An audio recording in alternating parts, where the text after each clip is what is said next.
climax. The last stop before the title game. It's Montana and Georgia Southern.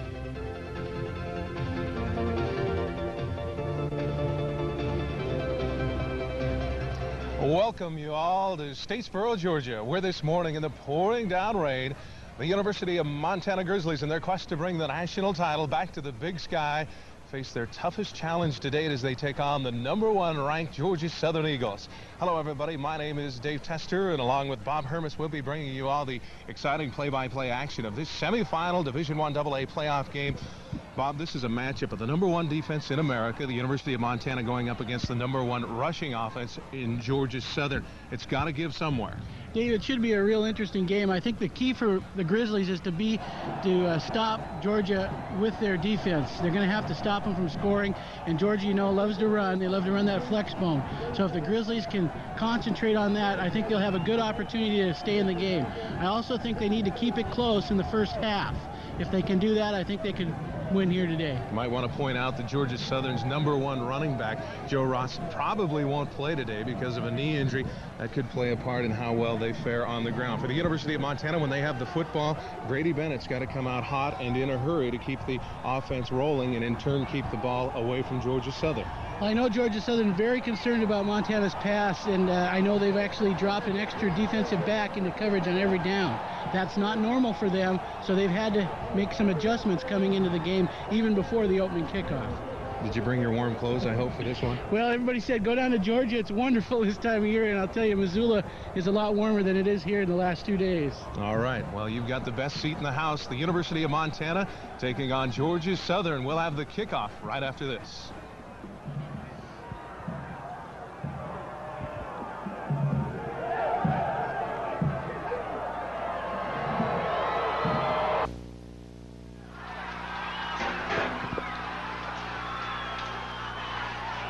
Well, we're back and ready for the action. As far as the coin flip goes, Georgia Southern won the toss. They deferred it to the University of Montana, so the Grizzlies will receive.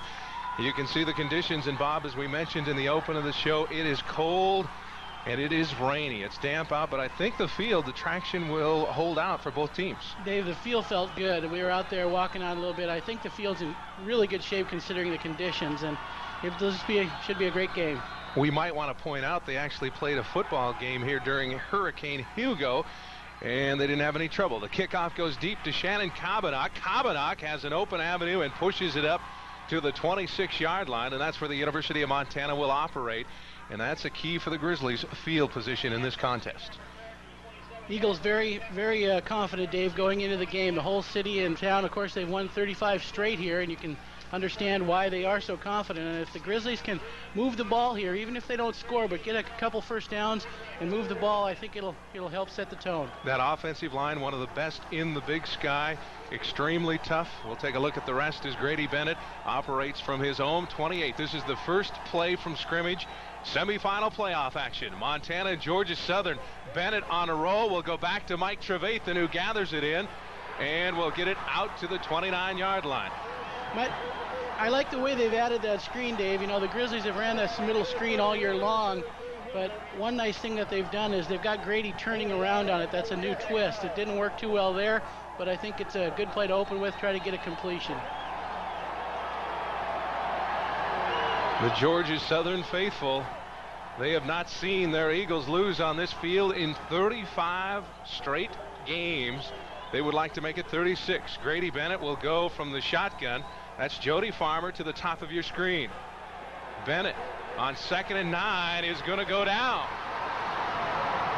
Dave, that's exactly what we can't have happen to the Grizzlies. They're going to come after him, and the key will be to contain that defensive front. Giff Smith, one of the best around, picks up sack number 10 on the year. He's the all-time sack leader, set a record this year with 22.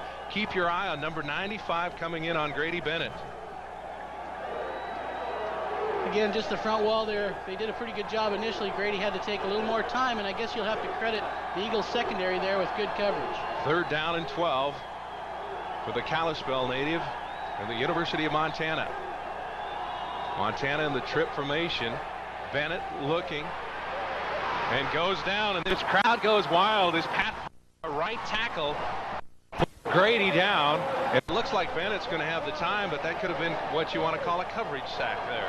Actually, Dave, you got to give credit to the Eagles defense, the secondary. They were able to contain our receivers, and Grady just didn't have, he had a lot of time, and he checked once, went to his second and third receiver, and still couldn't find anybody. Jody Farmer, who is the third best in the nation, will punt it off. Back to receive. It's blocked. Oh, that's not good, Dave. Touchdown, Eagles. We knew that they like to come hard on these punts just like we do, and they got that one. Paul Sickley with the block, and just like that, the University of Montana is down 6-0. And I believe, is that the first block of the year on the University of Montana? It is the first block. Dave Guffey tells me it's the first time University of Montana has had a blocked punt. And Georgia Southern will come on with the conversion. Let's watch it again. And just a breakdown on the line, and Jason Whitehead picks up the 6 points. And add an extra point. And just like that, Georgia Southern, with 12:49 in the first quarter, jumps out in a hurry, and that keeps the friendlies up. We're going to take a timeout and return right after this. He'll pass.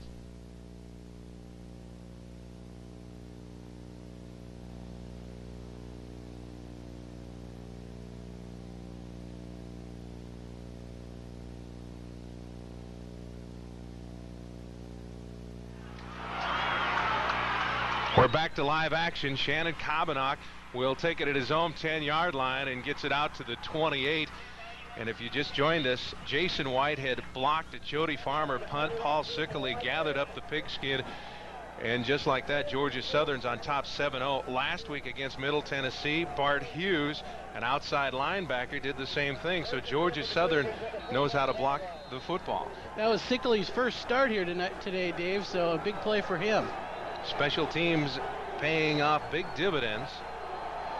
And Grady Bennett, who has one completion on the day, will try to get things going on the ground. That's Jody Farmer, whose punt was just blocked, tries to get around the corner and pushes it up to the 43-yard line. And maybe they can run the football as Randall Boone makes the stop, but that's not the #1 game plan right now for Montana. Well, I think the coach is wanting to set a little tempo, get some confidence, and that was a good play, Dave. They got positive yardage. Good downfield blocking by the wide receivers that time, too, for the Grizzlies. It also picks up the first down for Montana. So you get a good look at the Grizzlies in their visiting white uniforms. I have a feeling they'll be dirty after today. And Farmer gets maybe a yard on the carry. Defensive front, awfully good for the Eagles. They're a little bit smaller than our offensive people, but they look very strong, and they're coming hard right at them. Across the middle, they go with Giff Smith, Charlie Waller. Tim Brown will rotate in and out with Pat Parr. Brown just had the tackle. Steve Bucciolotti will be at the other end. So after the pickup of a yard, Montana is faced with a 2nd down and 9. Statesboro, Georgia. They will play the national championship Eagles game are blitzing, on this Dave. field. Outside blitz. And it goes off to Jody Farmer, and there's a fumble. I'm not sure if they're going to call it an incomplete pass. Incomplete pass will be the call. And Farmer, Kirk Russell, the head coach at Georgia Southern, is halfway out on the football field.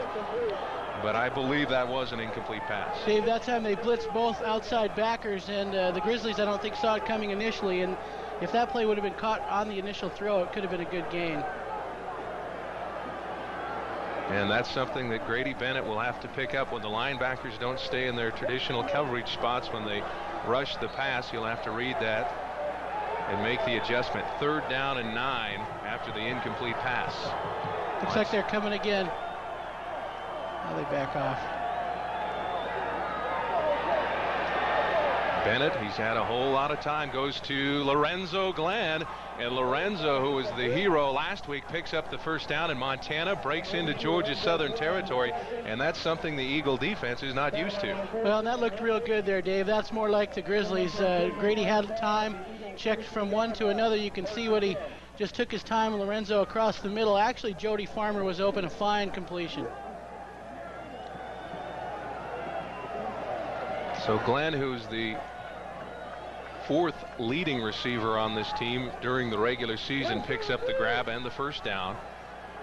Montana now will go with Tony Rice as the single setback. And Rice will get the call, and Tony gets a nifty gain across to about the 37-yard line. It's really fun to watch Tony run the ball, Dave. He's got such quick feet, and he's able to pick his holes and just do a good job. A real good running back. Grady, with a nice reverse pivot, set that play up pretty well.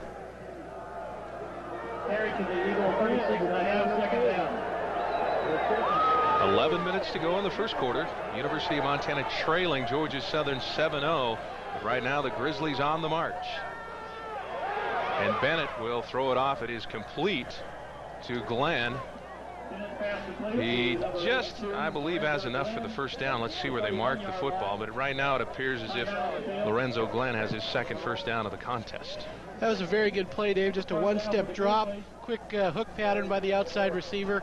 First down. That's all the Grizzlies needed there. They're moving, and again, they look normal here. This second drive.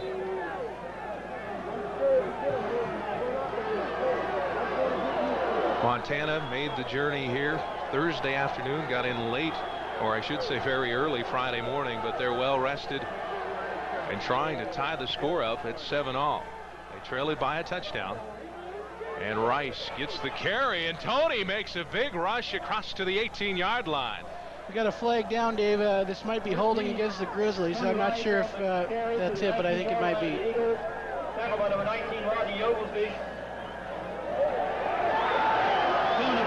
That's too bad, Dave, as he goes through. I'm not quite sure who is holding there, but they did call it right away, and that'll stop a first down, and they'll move it back 15.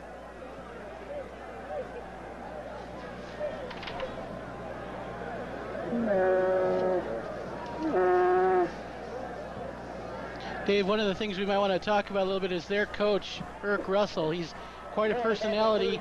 Last night they had a dinner at the school, something that I've never seen done before, where both teams came together and ate together and had a little informal chat. And he's quite a character. He looks like Don Rickles, and he's a legend here in the community and quite a figure for his team. Now, is he a slower version or a faster version of Don Rickles? He's close to the same. I'm not sure. So after the penalty, the 10-yard infraction will make it 1st and 20 for Grady Bennett out of the shotgun formation. He's trying to get the attention of Shannon Kabanach. Finally he does. He goes to the top of your screen, and they don't get it off in time. And Bennett was trying to get Shannon Kabanach to go in motion to pull some of the pressure off the linebackers, and it took him too long. I'm not sure what the confusion was there. He was trying to audible out, and it took too much time, and that could stop this drive. So back-to-back penalties puts Montana 15 yards in the hole. And if you're a head coach, that's got to drive you crazy. Don Reed, his 4th year at Montana, has done some wonderful things for the Grizzly football program, trying to carry it one step further. First and a whole bunch for Farmer, or I should say for Bennett, who sends Rice to the bottom of the screen. Bennett in a whole heap of trouble is going to be brought down, and Bennett, doing his best just to stay alive, is tackled by Darrell Hendricks. And Hendricks, one of the best linebackers you'll see, but Bucelotti and Pat Parr, a whole bunch of Georgia Southern defensive men in there trying to put the heat on Grady Bennett. What's happening, Dave? Their defensive ends are just teeing off and coming very hard. Grady's not being able to find anybody, and this time he tries to scramble. Actually tried to throw right at the end there, but it's good that he held on to it.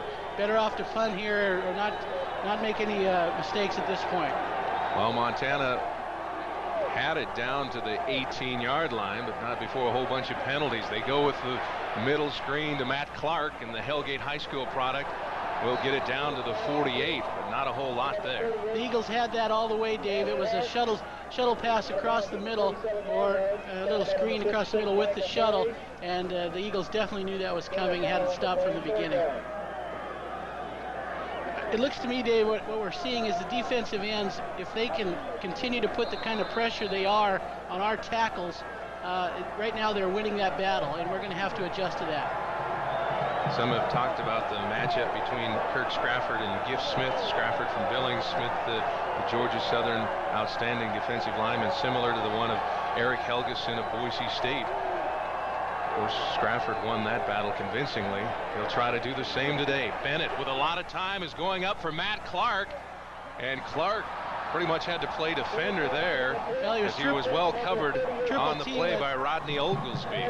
Triple team that time, Dave, but you got to give the line credit. Lots of time for Grady, and actually that was a good play there. They were out of field goal range. If it would have been intercepted, it would have been like a punt, so it didn't hurt him at all. So Jody Farmer will kick it away from his own 37-yard line. Oglesby will pick up the ball. Well, rather he'll just let it roll. And Georgia Southern will operate from their own 16-yard line. So the Montana Grizzlies made somewhat of a drive, but Georgia Southern held up. 8:30 to go in the first quarter. The Eagles on top, 7-0. Other semifinal game, first quarter, 7:44 left in the first quarter. Stephen F. Austin 7, Furman nothing.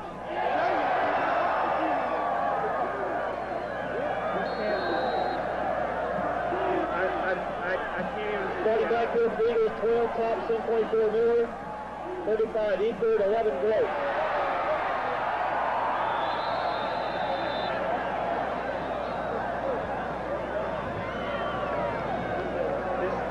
Carl Miller on the carry to the 21-yard line.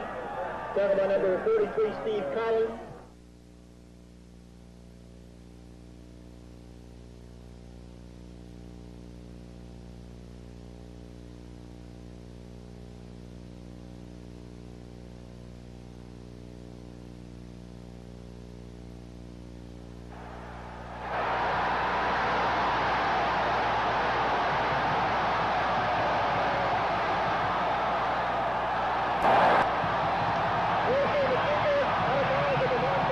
Just like that, Georgia Southern running a vintage option football, and that's one of the best at his position. Number 11, quarterback Raymond Gross, who rambles it all the way down to the 20-yard line, and that's one of the keys, is how well Montana can defend this option.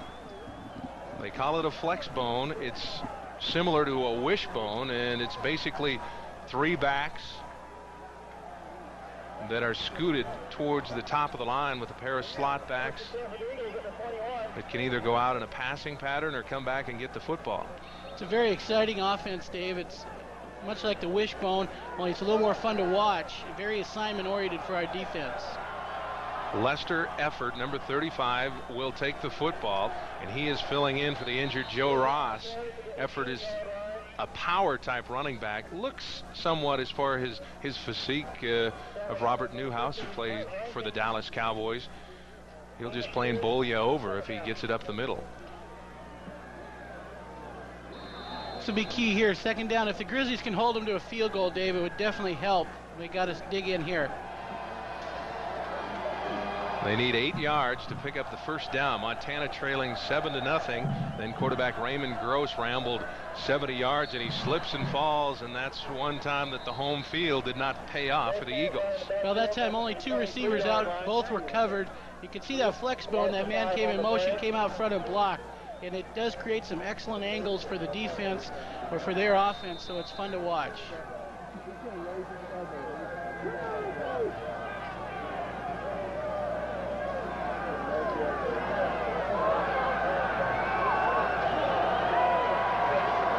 Southern trying to pick up enough for the first. They need to get it down to the 10-yard line. They go with the quick pitch to Effort, and he may go all the way, and does. Darrell Hopkins in for 6 points, and the Grizzly defense is stunned. Well, Dave, excellent execution on that play. They came out with the man in motion, faked to the fullback, and took the pitch, and he ran it in. Just perfect execution that time. You see he takes it up into the middle and get a block or two downfield, he's gone.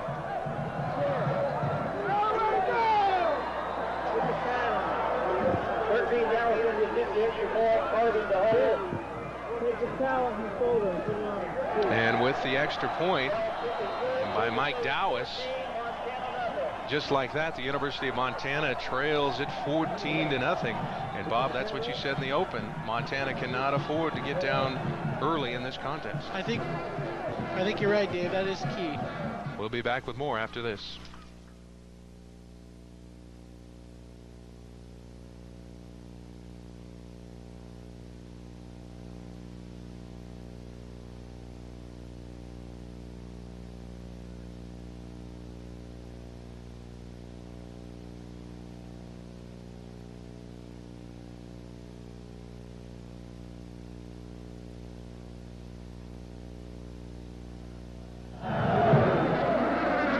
Back to live action on the kickoff. Kabanach again, who's averaging about 20 yards on return, gets it across to the 22, and the Grizzlies, I would say here, need to pick up something on this possession. That's key, Dave. They need to drive here, see if we can get a field goal or touchdown. Georgia Southern didn't spend a whole lot of time on that drive. And that flex bone really worked to perfection there, and the Grizzlies are going to have to try to stop that. Raymond Gross keyed that play with a 60-yard run to get him deep into Montana territory.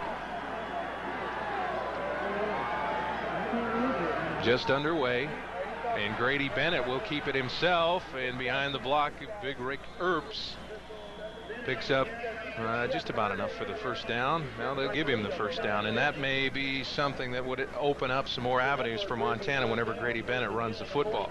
Well, if you see what happens there, Dave, they pulled both guards, and it looked like a counter coming the other way. They faked to the halfback. The defense bid on the pulling lineman, and that allowed Grady to get outside. It was a good play. They won't be able to run that all day, but it was a good play there.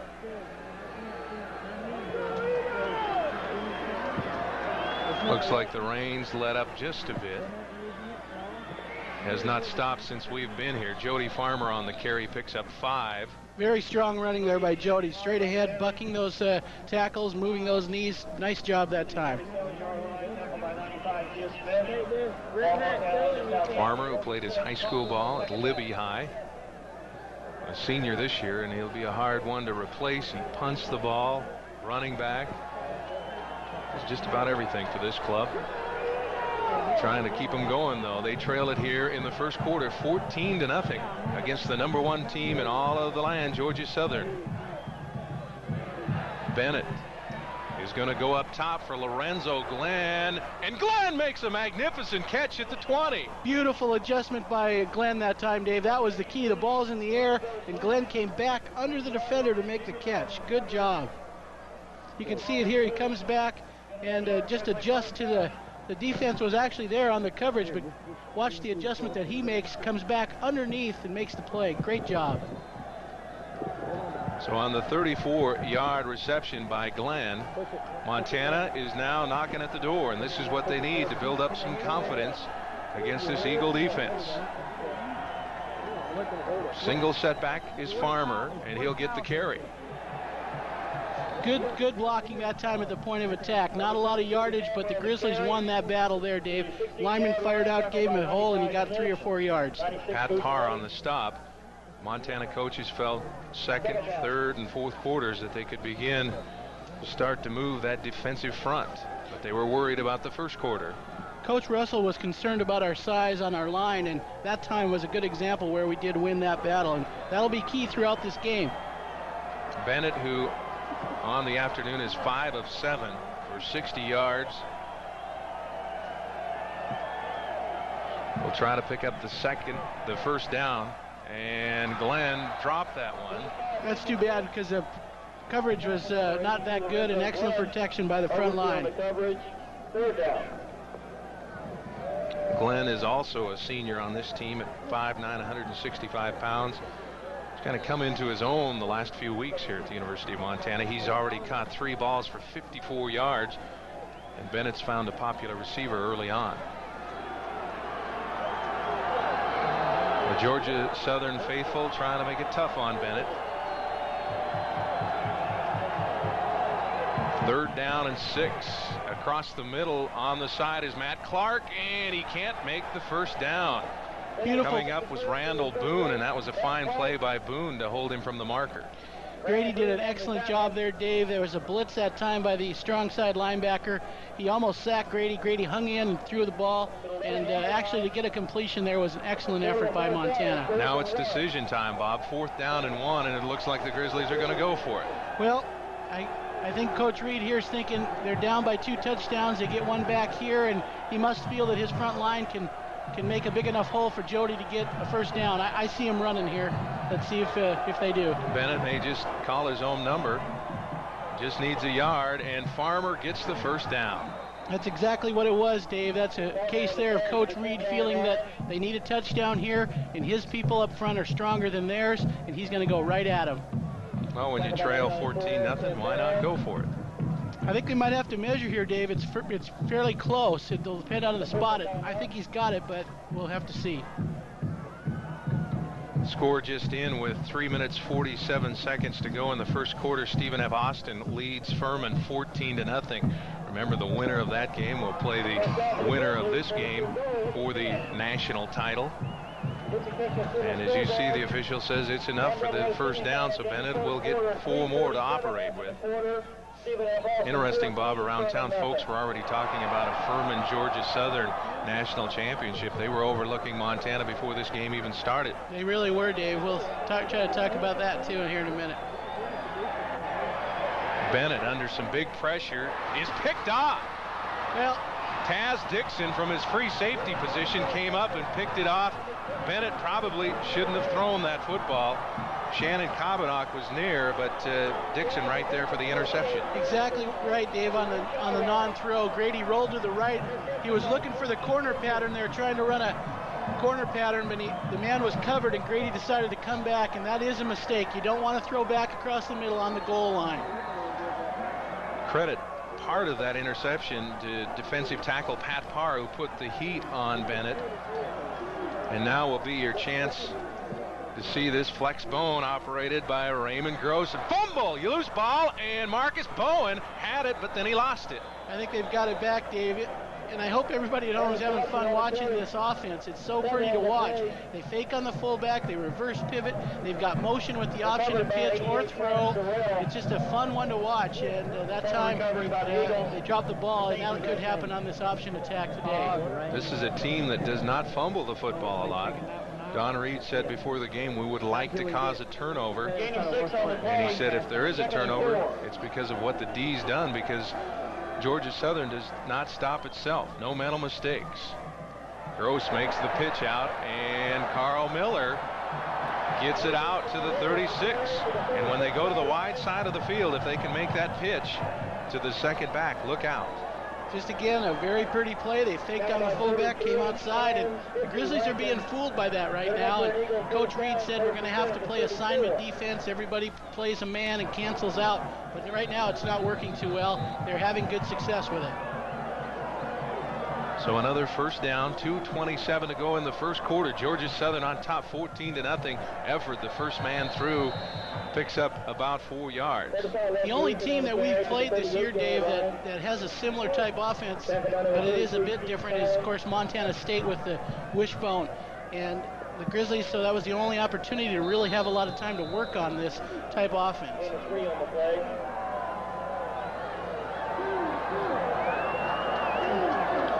Second down and 7 for the Eagles.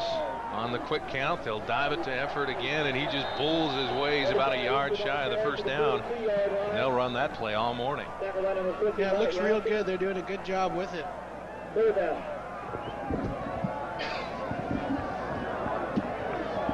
This is the furthest Don Reed has ever taken a football team, and he'd like to go all the way. But right now his troops are trailing by a pair of touchdowns.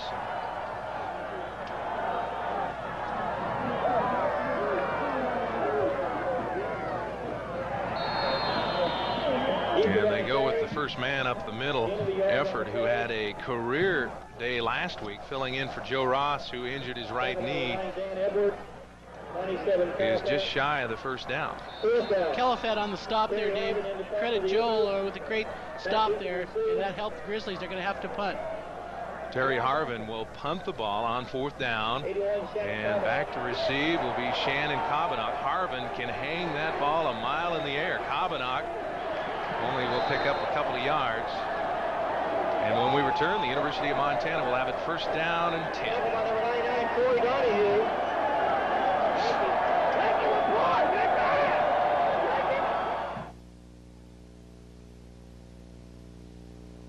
The Grizzlies trying to get things going. Might want to point out on that last punt return, Shannon Kabanok lost his jersey. They just tore it off. They'll have to dig him out a new one. Hopefully Steve Hackney, the equipment manager, packed a couple extras along. I know the flight over, they said the plane was heavy. Maybe that's why. Couldn't be because we rode along. That's right. Trying to see what the coaches are thinking. I like what they're doing, Dave. They're not panicking here. They did go ahead there and run the ball, not trying to get anything back too quick. Of course, the mistake in the end zone hurt them, but you don't want to panic here. You want to take your time and come back. I want to point out Kabanok is wearing number 8, and Tony Rice wearing 14 will pick up a couple of yards, and that's going to do it for the first quarter of action here. The Grizzlies find themselves in a little bit of trouble. We played one quarter here in Statesboro, Georgia. The University of Montana sitting on top 14-0.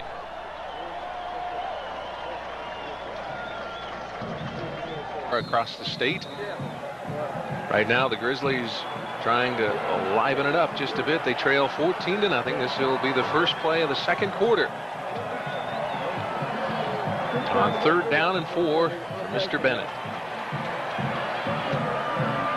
And intended for Shannon Kabanok, but the ball just didn't have the distance. He was open, Dave. Just Grady didn't have enough there to get it there. He was open for a minute. So that'll bring in the punting unit. And if you joined us late, Jody Farmer on his first punt of the day had it blocked by Jason Whitehead. Paul Sickley gathered it in and scored the point. Looks like they're coming. Now they back off. And Farmer gets it away. As Rodney Oglesby will just let it roll and let the Georgia Southern offense come out and operate on the 31-yard line. This second quarter could be pivotal for the Grizzlies. Well, Georgia Southern has never allowed a team to score in many games, Dave, in the third quarter. I don't know how long it's been since they've shut out anyone in the first quarter. I know that a lot of teams have been scoring on them, but key here, as you said, will be for the Grizzlies to shut them down. So Raymond Gross will operate the flex bone. Little counter option and makes the quick pitch, and boy, they are tough when they're running and gunning. Ernest Thompson gets the pitch and he'll pick up about 9 yards. Be close to a first down. They'll give him 8 yards on the carry. Well, they say the quarterback lives with a football all year long, practicing that pitch almost every day. And what a beautiful play, Dave. He reverse pivot, comes outside, runs with his option man. Right at the last second, he could either keep it or pitch it. And Gross, when he runs the football, as you see the distance they've got to go to pick up the first down, or rather how far he went past the first down. Gross, when he's 100 plus, this team is 15-0, or rather 10-0. Of course, the way they've been playing, it doesn't matter if he goes 100 plus or not. Got single coverage on this wideout. They're going to go ahead and run the ball. And Gross carries it. And we'll get it just about to the midfield marker. Pick up of 6 yards. That time good contained by the Grizzlies. They came inside and everybody followed the play and were able to stop it pretty well. Tim Houck making the stop, the All-American from Big Timber. That's a guy that's going to be tough to replace next year. He is a dandy. He's been fun to watch all year. And we talked to him a little bit going into this game. He was concerned that he could stay with the flex, but he's done a good job. 2nd down and 3, and they'll go with the pitch again. And this time the traction for Lester Efford is just not there. And let's see, I think he lost a yard on the slip. This is real important here that the defense of Montana can hold and get a punt. If they were able to get a first down or 2, they'd be in field goal range. So this is important series, 3rd and 4. We have yet to see Gross put the football up in the air. Of course, he hasn't needed to this point. And he's going to keep it himself, and a fine play by Stevie Collins coming up from the linebacker position to make the stop.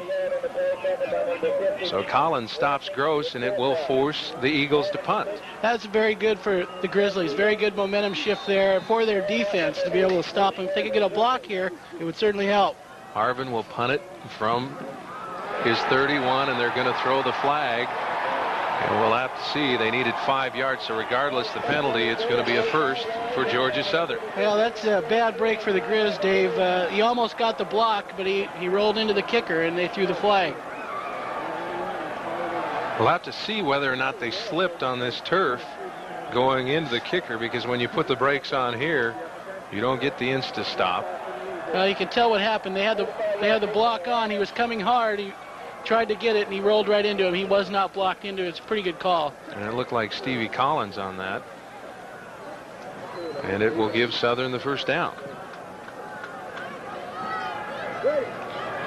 So far, Dave, those are the two key plays. Grady's interception in the end zone when the Grizzlies should have scored, and that break right there.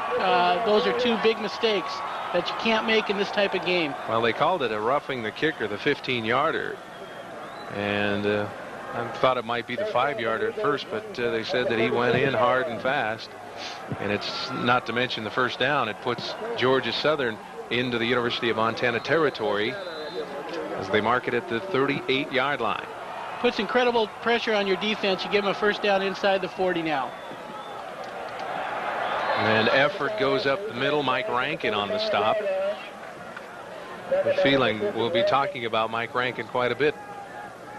It's the linebacker. 3-time first team selection. All Big Sky Conference. It's the first time I've seen a team just run the ball for a whole quarter and start of the second. They're just running right at the Grizz. As we mentioned, coming in, Montana, the #1 rushing defense in the nation. Gross going to put it up for the first time, and he's got a man all alone.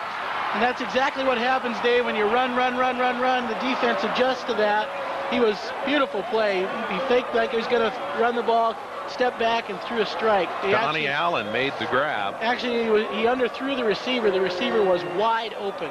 Kevin Morris on the coverage was thinking run. You see him step back and throw the ball, and it did float, and he had to wait for it. If that would have been over his shoulder, that would have been 6. And when it's that close to the goal line, look out for Southern. The length of a football for 6. They loaded up with the power I, and going in for 6 is Ernest Thompson. And the Grizzlies trail it 20-0. They just ran right at him, and of course, having it on the half-yard line, that's what you'd want to do with a team like this. Power I and scoot it in. Very impressed with their quarterback, Dave. I haven't seen a mistake all day by him.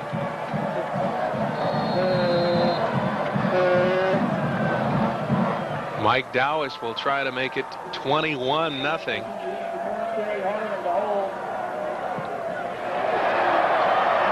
And he splits the uprights. 11:34 to go in the second quarter.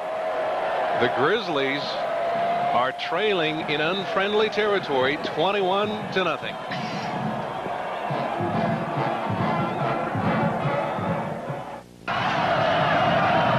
After the Ernest Thompson touchdown, the University of Montana, rather than 14-0, trails at 21-0. And Shannon Kabanock, wearing number 8 now, takes it on the run. And this guy, if he can break out, he's gone. Gets it up to the 36-yard line. And I don't know, what does the University of Montana need to do? Definitely score with the football. Well, again, Dave, it's been a case of just a couple of mistakes to allow them to get ahead by 21 points. They might be trailing 7-0. But the main thing is just to relax. You can see the touchdown here again. They're running right at him with the power I and 2-on-1 and basically just push it in.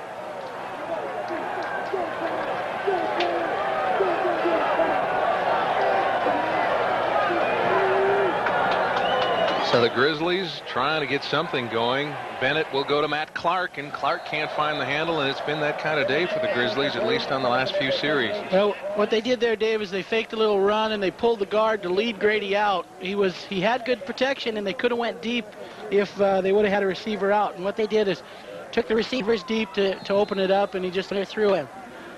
We talked about the attitude of this team, Dave. They already sold out, as I understand, the game for next week, the championship game, and they'd only sold 9,000 tickets for this one. And it's just the whole attitude here. They expect to be in the final, and they're very, very confident. I want to point out that Georgia Southern on the same quarter system as the University of Montana, so this is their Christmas break. And Jody Farmer couldn't get a break there as the ball goes incomplete. Jody realized he made a little mistake after he missed it. He kind of pushed it up, and then he went after it to get it down. You can see it just kind of pops out the palms of his hands, and then right there he realized, uh-oh, it could be an interception. This is trouble, Dave. They're excited. The fans are getting into it. It's third and 10. Montana's got to find something to do right here. And the crowd will try to intimidate the visiting team. Well, we talked about not letting that momentum get away, and they're in trouble right now. Bennett needs to get the ball to the 46. He sends Rice out in, and he'll go to Mike Trevathan, who stays in bounds, but about 2 yards shy. And you have to wonder, in a third down and long situation, you want to go to the marker. That's too bad. That's right, Dave. They want to try to get past the marker and then throw the ball, but he was short of it, and they're going to have to punt.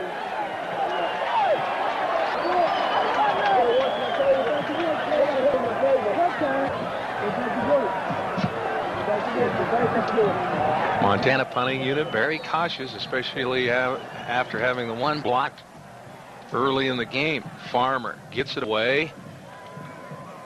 Not be too serious, but it looks like he's not been able to put any pressure on it. That'll hurt if they lose Joe. Joe from CMR High School in Great Falls has had a brilliant season. Didn't make the all-conference squad, but a lot of folks said he should have. And Gross has nowhere to go.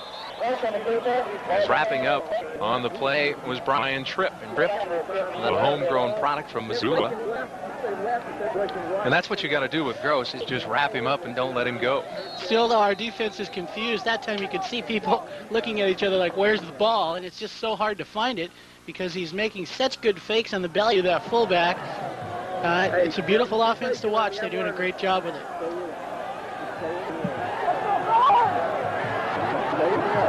Gross so quick, able to turn 180 degrees. A split second, and the heat being put on by Wade Tamus.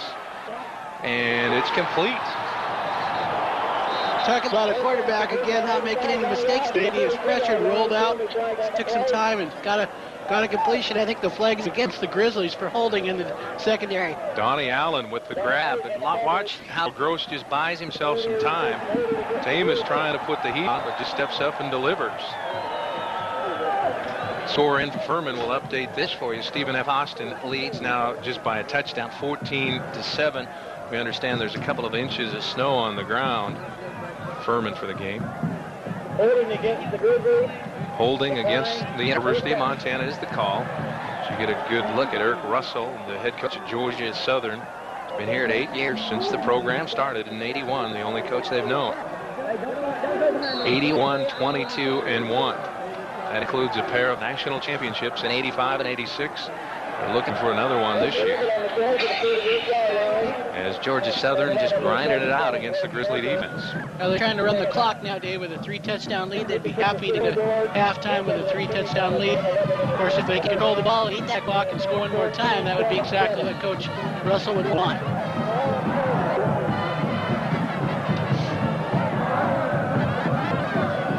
Gross on 2nd and 6 will pitch it out. And Daryl Hopkins is a big game.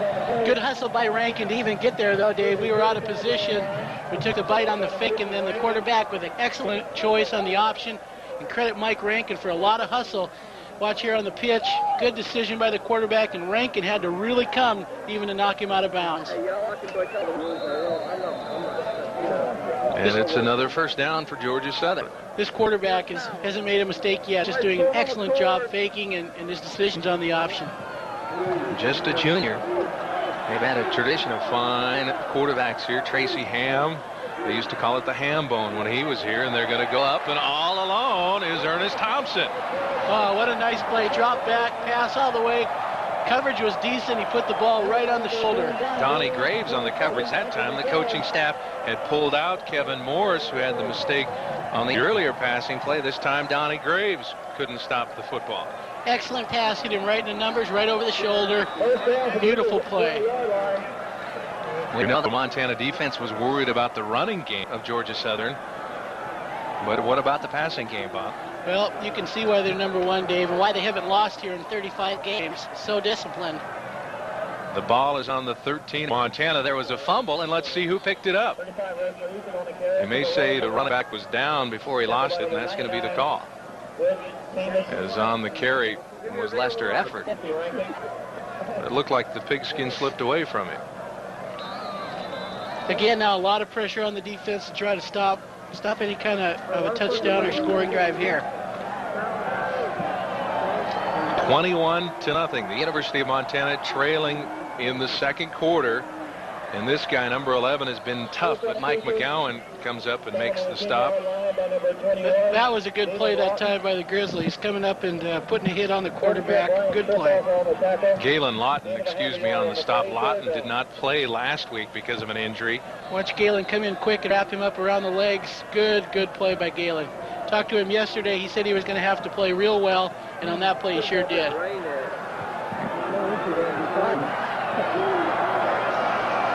So it brings up a 3rd down and 8, and it would be a moral victory if Montana could hold this club to 3 points. And they get it off to Effort, tries to get outside, and a shoestring tackle made by guess who? Number 37, Tim Houck. He's got his glove in there just enough to slow up Effort and hold him from the first down. Beautiful play by Houck that time coming in. The blocking was there, and he came up, and he's the one that stopped that play exclusively.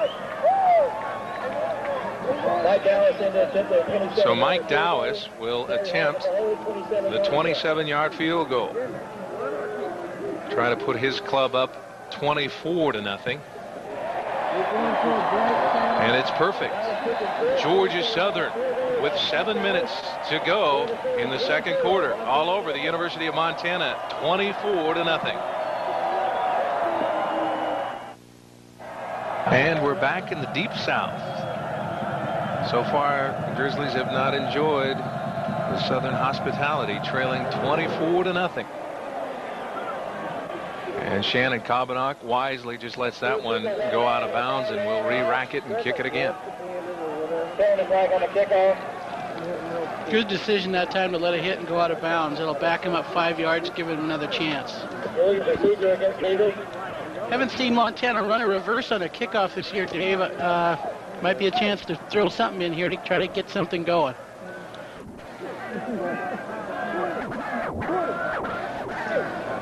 Nine plays, they rambled 61 yards, and they ended up with the 27-yard three-pointer by Dowis, and that's where we are right now with 7 minutes to go in the second quarter. Montana trailing 24-0. This one has been all Georgia Southern, exception of one drive where Montana mounted it deep into Eagle territory, but penalties and an interception halted that drive. So from 5 yards deeper, Kabanock will take it, and Shannon gets it across to the 35-yard line. And I'll tell you, when you talk about guys who are tough, he's right up there. It takes a lot of courage to get out there at 5'5", 155 pounds and mix it up. He's not afraid to. Fish was a little slow on that whistle, Dave. They let him really take some hits there, and his momentum was definitely stopped. And I'd have blown the whistle a little quicker than what just happened on that kickoff. So Grady Bennett will operate from his home 34-yard line and try to get things going for the University of Montana offense. And just the design bootleg, but nowhere to go. He's coming up to make the stop was Kevin Whiteley.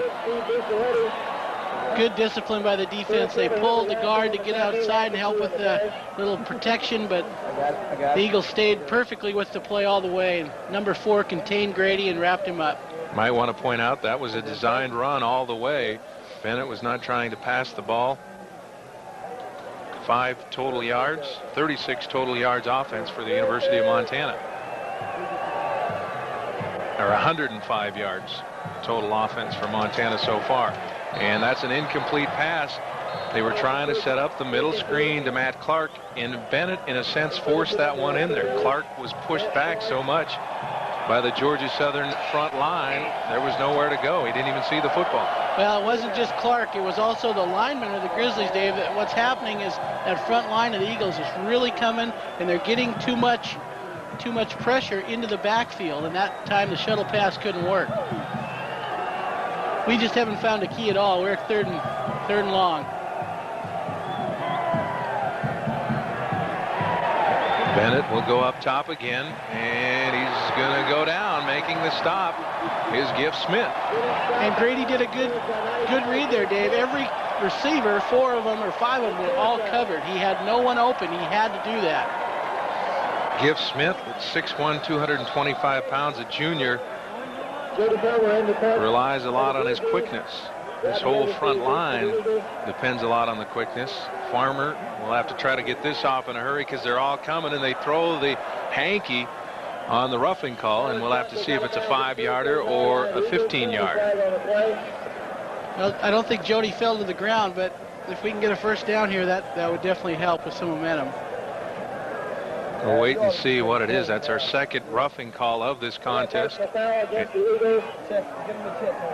See it here. He jumps up, and he actually did hit the leg while he was in the air, Dave, so I hope that they do call that a first down. Well, they call it a personal foul, so your hopes have come true as the Grizzlies.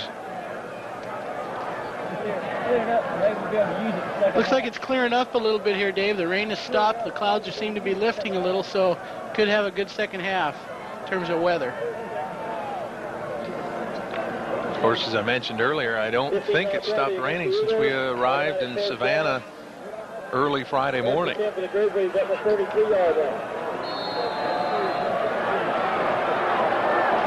Well, the key here, Dave, now they just have to score before halftime. Whatever it takes, a field goal or a touchdown, I think they have to score here.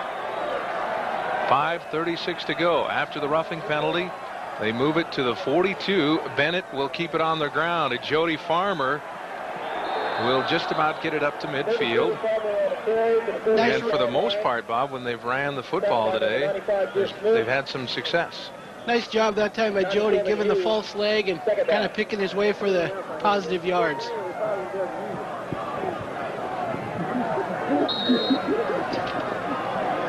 Farmer, 29 yards. He's carried it 6.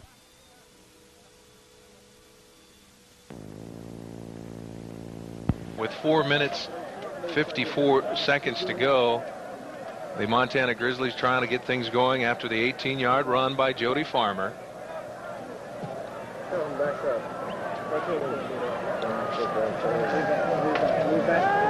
Score just in, Stephen F. Austin scoring another touchdown.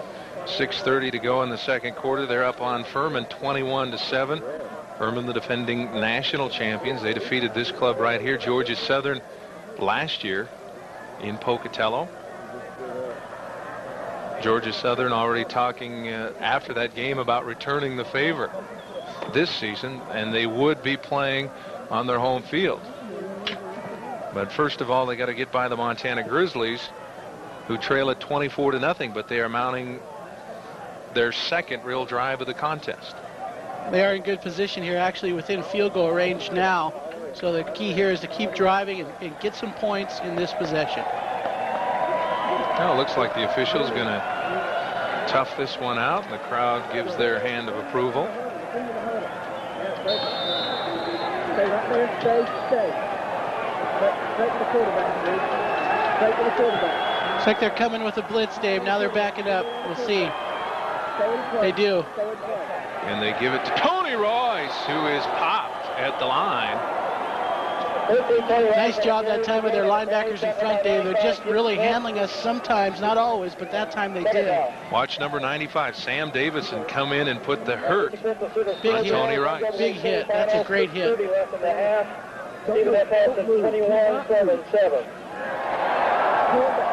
So Rice lost a yard on the play. And it brings up a 2nd down and 11. Fumble. Bennett picks it up. He loses it again and then gathers it back. That time they blitzed again, Dave. It looks to me like their decision here is to play pass real hard on coverage and then come with the blitz real often and keep the Grizzlies on their toes, and it's really working right now in this drive. Not sure if the fumble occurred during the snap from Chad Germer or if Grady just lost control of it. Imagine the ball is somewhat slick today. Their linebackers playing very, very strong on the blitz. Bennett trying to get a little extra time, moves back in the shotgun formation. He's going to go up top for Lorenzo Glenn, and Glenn makes, no, they're going to call it incomplete. Glenn thought that he held it long enough to stay in bounds. Pretty good call there. They went on the corner pattern into the end zone. Grady threw a good pass, just kind of a jump ball, but out of bounds. Let's watch it again, and let's see if Lorenzo held on to it long enough. Good defense. See, Dave, he really went after it and actually knocked it out of his hands. That's too bad. They might think about a fake field goal or fake punt here. I think they'll be happy just to get it off. There's a flag on the play. Jody tries to keep it inside, but it'll roll back for touchback. I'm not sure of the flags here, but we just threw another flag. I'm not sure if one of the Georgia Southern players were talking to an official. He was talking with Rodney Oglesby, and then he just threw the flag up in the air. We'll see what that's all about. Illegal participation against Georgia Southern. 12 men on the field. They're going to have the ball again. Well, we've got one call. Too many players on the field for the Eagles. We'll get another shot at the ball here, Dave. The reason I said to fake it, if you're going to punt, the field position is good enough for us that, well, actually we're in field goal range now. It's like a 1st down. Of course, the Grizzlies are set up. Special teams coach Bruce Reed. They make the calls right at the line. If they see the open avenue or not enough men on the line, they can make an automatic call to fake it. That's a big break, Dave, a huge break for the Grizzlies, and they just have to take advantage of it. Illegal participation against the Eagles. Half the distance to the ball. Ball marked down to the 19-yard line. Automatic 1st down. So after the call, it moves it down to the 18-yard line for Grady Bennett. The home crowd trying to put the heat on the Flathead High School product. But Bennett has seen it before, but Jody Farmer sees the whole front line of Georgia Southern. Our front line was beat at the point of attack real bad there, Dave. They just came real hard. Sam Davidson putting the stop on. See it right up front. There's just too much penetration, and our offensive people aren't keeping in contact, and they're coming off the blocks too easy. Check that, I should say, Giff Smith and Pat Parr on the stop. Sam Davison probably wouldn't be wearing a Georgia Southern uniform, but rather a Grizzly uniform today. Hopefully 24-0, the University of Montana trailing with 2:48 to go in the 1st half. They're stepping up. Bennett ran out of time. He was trying to change at the line, and the clock ran to 0-0. You can see what's happening, Dave. Grady's doesn't know what's going on in the secondary. They're stepping up with their free safety and outside backers, and they're backing up, and it's bothering you. 2nd down. Don't ever drop it. You got to keep it up. So both times Montana has penetrated deep into Georgia Southern territory, they have been faced with penalties that have cost them dearly. And now Bennett looks at a 2nd down and 17. I think you're going to see him blitz here, Dave.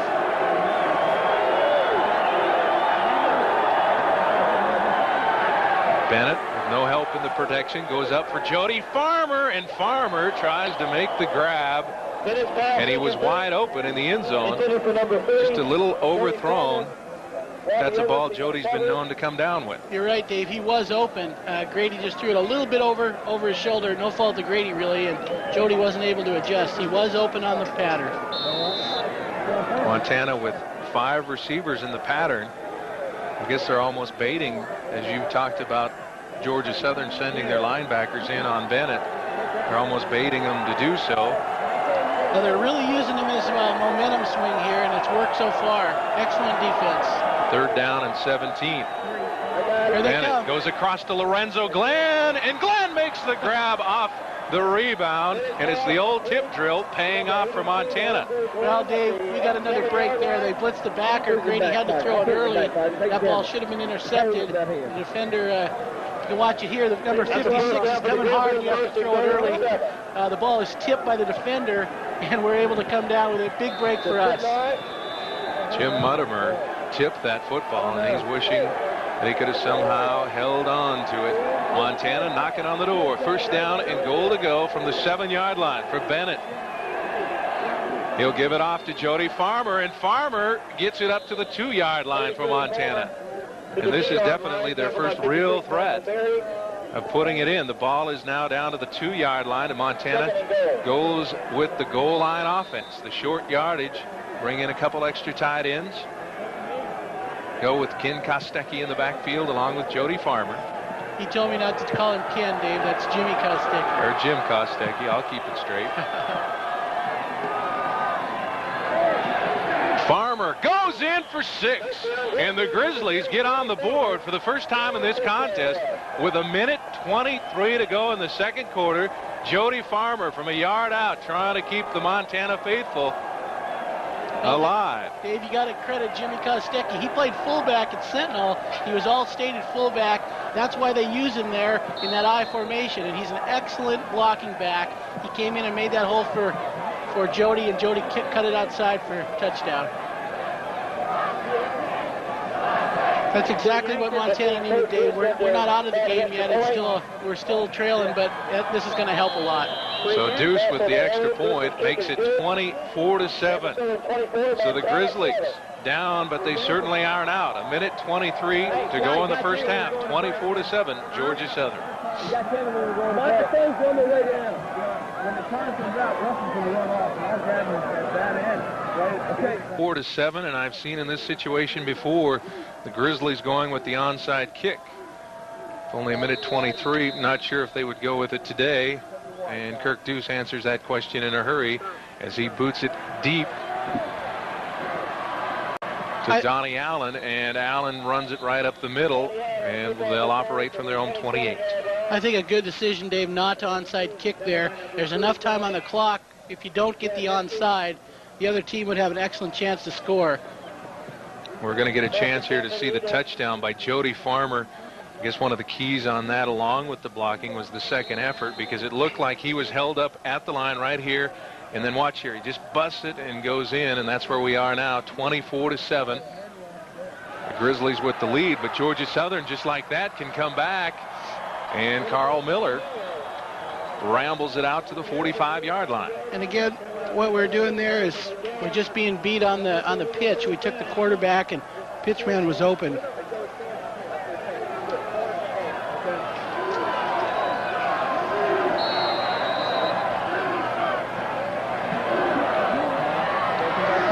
Gross is going to go down. Edwards hanging on. Somehow he gets the football out to Lester Dafford.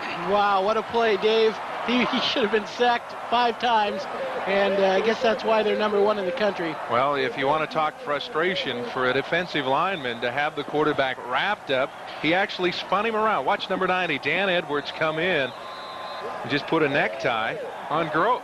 Spins him around. A little bit of luck there, but wow, nice play. But the key here, Dave, they're not in field goal range yet. Montana needs to relax. There's 52 seconds till half, and don't let them score. A field goal or a touchdown would be real bad right before half. It's okay. You don't need to wipe it. Well, you got stuff all over. You get a good look at Raymond Gross, number 11, talking with Erskine Russell, the head coach, and all the troops.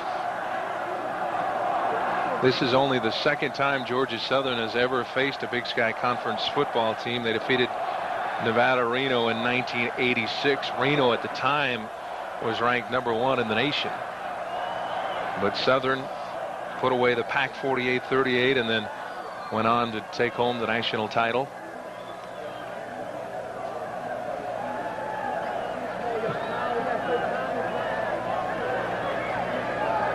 Quite a tradition they've developed in a short time here. As we mentioned before, they've only played football here in Statesboro since 1981, and to come in and draw up a couple of national titles. The coach is known as a living legend here in town, Dave, and he's quite a character. The school has grown by 6,000 students in 4 years. That's the kind of growth, and they credit that to the football program in part. And the quick pitch, and it's going to be Carl Miller who will just cover it at the 49, and the hurry-up offense now for Georgia Southern with 40 seconds to go before the half. The clocks are key right now for the Grizzlies. Gross is going to put it up in the air. So far, he's 3 for 3. Thad Hughes nearly got him. Now Gross is going to just throw it up as far as he can, and Marcus Bowen nearly made the interception, but they're going to call it incomplete pass. Everything happened in that backfield, Dave. That quarterback, again, should have been sacked. Any normal quarterback would have been. This kid is unbelievable. Flag on the play. We may see a holding call against Georgia Southern as long as Gross was back there. He is a dandy. I guess at starting only a junior, too. The team is like 30-2 behind this kid.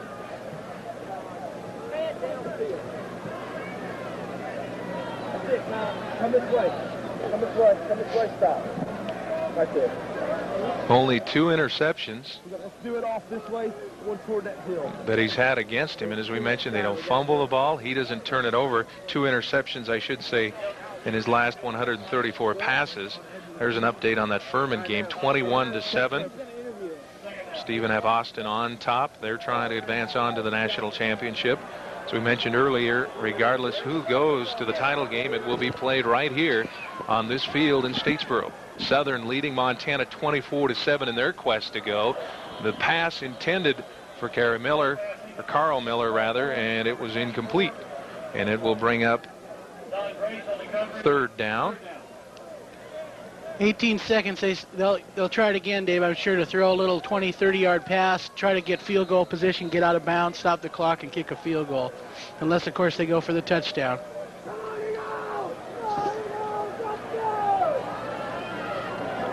Georgia Southern, a team that once they get on top, they like to pile it up.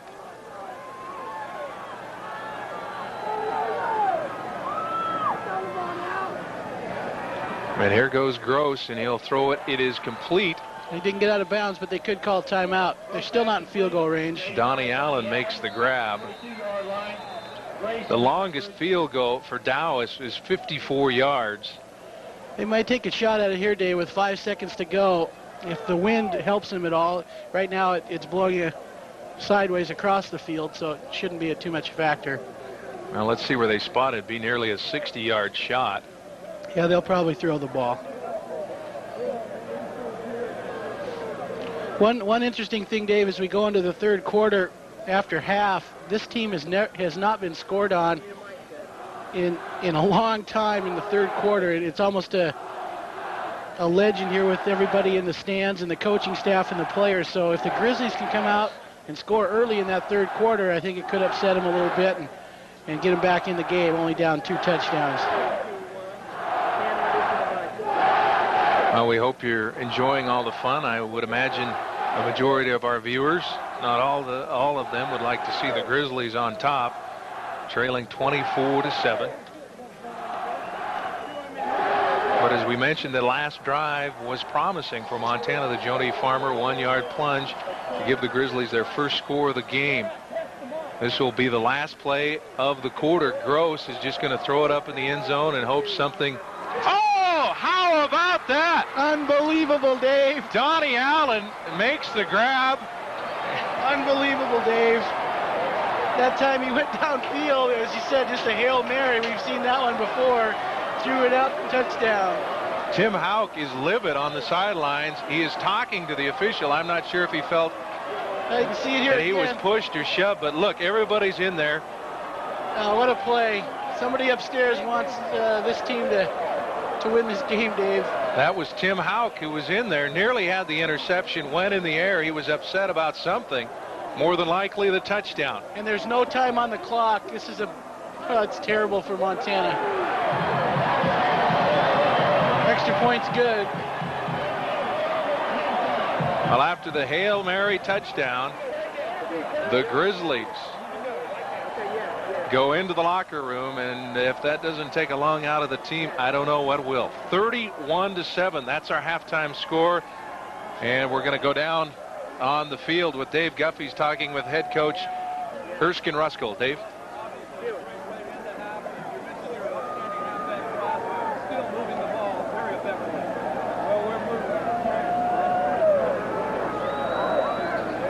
Defended it, the ball tipped up, and he got it. No time on the clock. So what a break for Georgia Southern. Donnie Allen in the right place at the right time. Tim Houck actually has this football in his hands. 37 comes up, and Tim was not going for the interception. You could tell by the way his hands were. He was just trying to bat it down, and unfortunately it went up in the air, and that's where we stand right now, 31-7. That time Carl Miller tried to drive through him and put it up. Actually, Dave, Montana hasn't, as funny as it might sound, at 31-7 hasn't played all that bad. It's been breaks. The one where they were down on the 10-yard line and had the interception, that was a big one. The roughing the punter, which led to a touchdown. So a couple breaks and a couple of missed breaks, or if they wouldn't have had that happen, they'd be a little bit closer. Again, I think the key is to come out, stop them right away in the second half if they can. If they can't, it might be real trouble for them. If they could stop them and score early in the third quarter, they'd be back in the game a little bit. Well, so far it's been all Eagles. The University of Montana trailing at the half, 31-7. We'll be back with more right after this.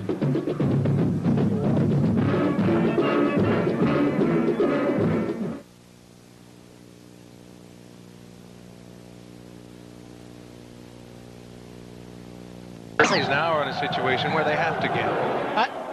I don't disagree with the onside, Dave. I think that was a decent idea, because if they would have got it, they would have had a chance to get some momentum.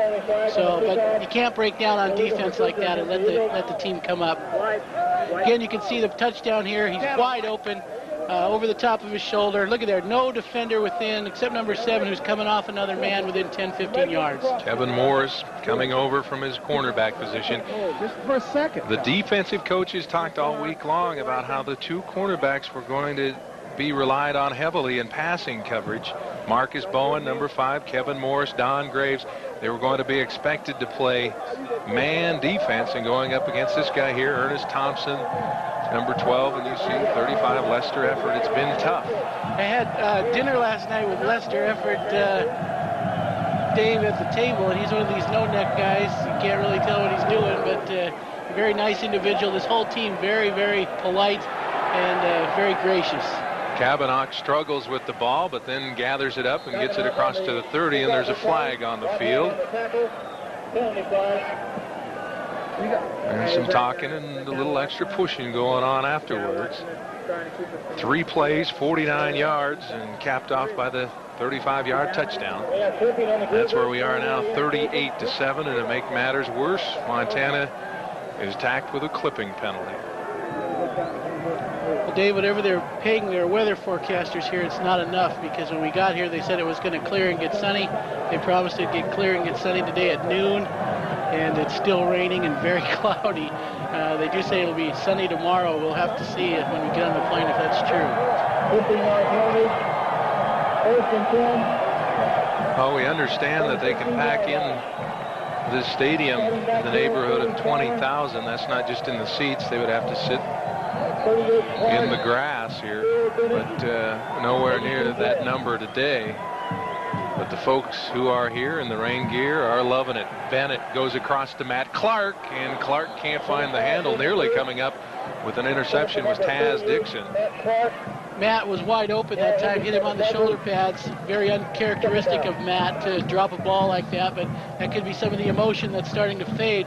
Watch it right here, catch him just a little bit behind him, but still real catchable, and on a normal day, Matt had caught that every time. Well, you think back how important the receivers have been the last 2 playoff games, and the big win against Jackson State, Clark over 100 yards. Last week, Trevathan over 100 yards. They've all been in that neighborhood, but not here today. They'll try to run it. Jody Farmer behind the block of Rick Earps. Nowhere to go. Jim Mutimer makes the stop. And again, we had receivers downfield on an option pass with Jody there, and they were well covered, even if we were thinking about that. Talk about that offensive line of Montana. Kirk Scrafford, the senior, injured his knee last week against Eastern Illinois, but iced it down last night, was fired up to play. He started. Rick Earps in a guard position. Chad Germer, the center. Jay Fagan from Butte, the senior, hoping this is not his last game. They go across to Trevathan. And if you've seen Mike Trevathan play before, you know that does not happen. Beautiful throw by Grady, right in the hands. No excuse for that drop. See it here, Grady with a nice release. Literally hits him in the hands, and lack of concentration, dropped the ball. So Farmer will be forced to come in and punt. Waiting for the football will be Rodney Oglesby. He's waiting just about at the midfield marker. Southern will set up for a return. And Oglesby will try to cut across the grain, and look out, he's going to go the other way. Jody Farmer's going to have to make the stop, and Sulcer will come over for the Montana Grizzlies, Mark Sulcer, but there's a flag. I would have to guess there would be a clipping penalty. Probably, but they did have a nice wall set up as he faked to come to the left and took off down the right sideline. Good call by their coaching staff. Talk to the Georgia folks, Dave, about how they practice and their team concept. Everything here is team-oriented, very unselfish with their people. Might get a look at the clip here, Dave. Here's the punt. He does a good job setting up the wall and then cuts back the other way. See if we can pick up the clip. Comes down the wall, down the sideline. Right there on Jody. That was a good call in the back. So what it'll do is move the ball back to the 41 of Georgia Southern. It's still a first down and 10. Gross, who's been at the controls all day long, makes the quick pitch out to Carl Miller, and Miller rambles across to the 40-yard line. That time they string out the whole field. Our defense did a pretty good job, but they didn't get positive yardage. So if your offense is moving forward, it's working. Some of the goals the Montana coaching staff talked about before coming in here, one of which was on the ground to hold this Georgia Southern team under 300 yards or in that neighborhood. So far, it has not been that kind of day. First down, Dave. They're really running it well, running the clock, too. Thompson, who had that touchdown a few moments ago. And I guess that's the best way to describe this offense, the flex bone, as you can see Thompson there, that time taking the pitch. And then on the touchdown, he's in the pass pattern. So many options to go with.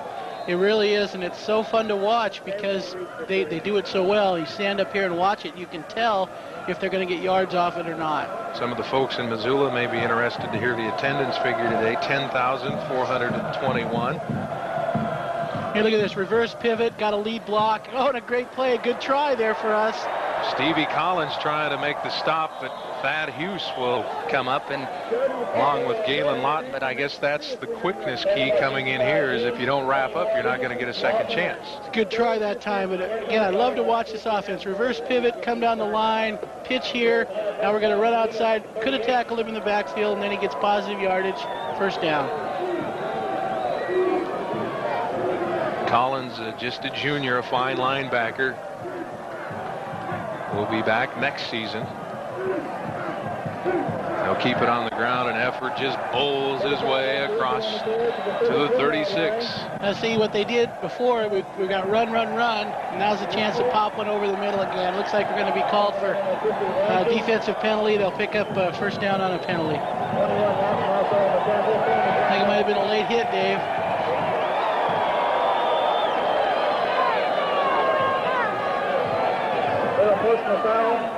And that's the call against Montana. And not only is it as a first down, but the official will march off 15 yards. There again, some frustration coming out. Very untypical of this team to have that kind of penalty on them, but when you're down 38-7, that could happen. And we talked about the coaches, the Montana coaches' goal, holding this team in the neighborhood of 300 yards. Dave Guffey tells me 381 yards total offense right now. We're just 11 minutes into the third quarter. 200 of those yards on the ground. So the football moves down to the 18. Gross slips and falls. Brian Tripp nearly makes a play, and Gross throws it in to some big-time coverage intended for Carl Miller. That really shows, though, Dave, excellent athletic ability by their quarterback. Again, he should have been down on the ground. He picked himself up and almost made a big play. Coming into this contest, some of the athletes and the coaches talked about trying to put heat on Gross. They felt he's the type of guy that will look once. If it's not there, he'll tuck it up and run, but has not been the case today. He has not been afraid to throw it at all. 2nd and 10. Gross will keep it himself. And again, you can see from here he did have positive yards. He actually could have pitched it, I think, too, there. Tackle by number 37, out. 65 use on the tackle as well. Talk about an option team of this prowess. Don Reed talked about in the early 70s when he was at Oregon going up against an Oklahoma team, football team that went on to win the national championship.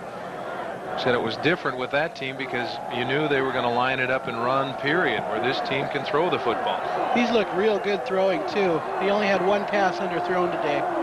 61 yards on the ground so far for number 11. A little different alignment here, and they pitch out of it. Oh, he's going to be in. Fumble! Well, it was nearly a touchdown by Carl Miller. They're going to say he crossed the plane, and it's been that kind of afternoon here in Georgia for the University of Montana Grizzlies. I'd like to take a look at that again, but they say Carl Miller crossed the plane before he fumbled the football. Watch the movie, puts on Mike Rankin. Reverse pivot, comes inside, Dave, cuts back against the grain. This is where I said he was in. Then he took a little hit here and popped it up. But they say he was in. That's a close call, Dave. Let's watch it again. Kevin Morris for Montana popped that football loose. We should be able to tell from this angle if he was in or out. Oh, real close. Can't see it from this angle, truly. Well, it doesn't matter now. It's in the books. 44-7. And make it 45-7. The Grizzlies have trailed in this one all the way, and it doesn't look good. In the land of Dixie, Montana trailing in the third quarter. We'll be back with more after this.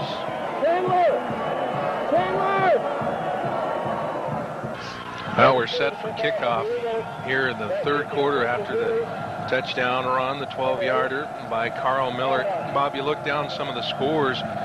Georgia Southern winning games 31-10, 48-7, 28-0, 26-0, 35-14.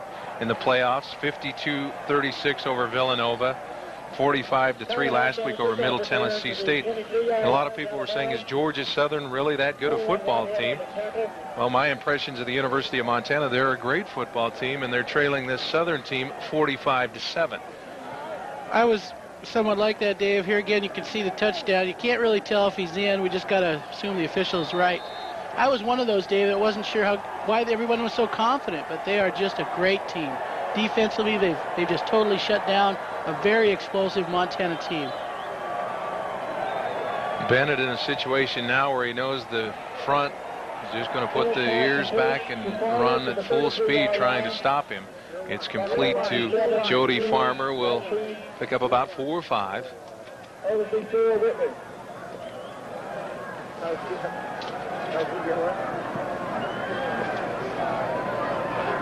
Well, they love their football here in Georgia. Well, 10,000 people coming out on a day like this, I'm pretty surprised. Of course, I'm sure there's a lot of Grizzlies that have to be wondering, oh, Grady Bennett just took a vicious hit by number 95. That's Giff Smith. And Kirk Scrafford had a little chat with Giff Smith, was not pleased at all. The turnover will go to Georgia Southern.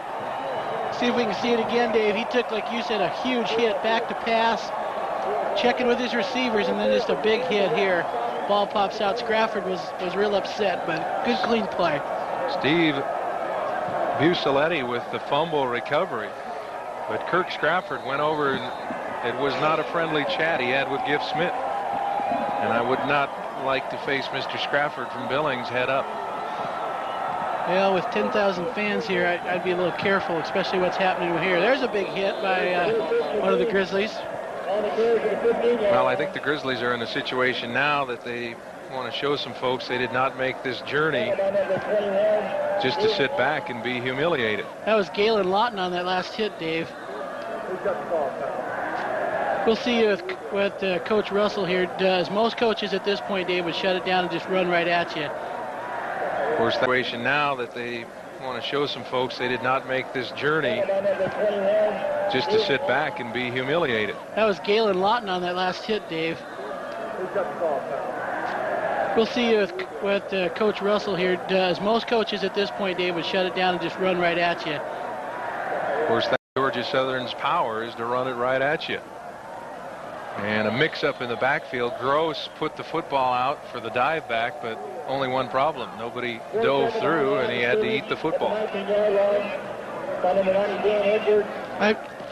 Every game we've been at this year, Dave, and we've covered some other games too, I've never seen the Grizzlies have this much trouble with any defense or offense for that matter. It's just a totally frustrating day on both sides.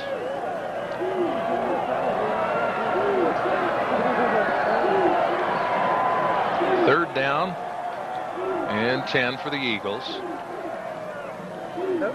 And Mike McGowan forces the pitch, but it may be too late. We've got a flag down as barreling his way into the end zone, Alonzo McGee, but there is a flag down, and it could be a clip.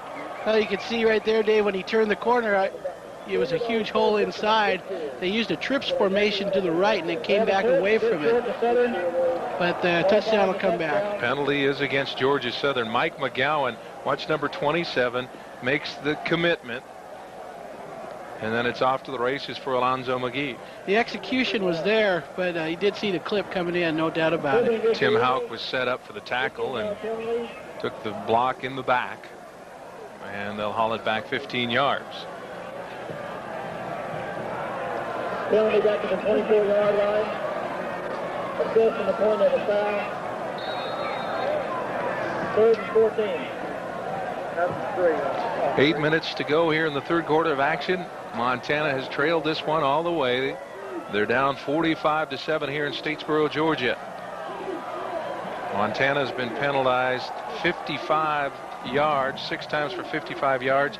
That's just Georgia Southern's third penalty. Boy, that quarterback Gross has had a lot of time as he throws it incomplete in the end zone. He's a dandy though, Dave. He turned around, didn't panic. Like I said, he hasn't really made a mistake all day. And it'll force well, they've sent the punter in, Terry Harvin.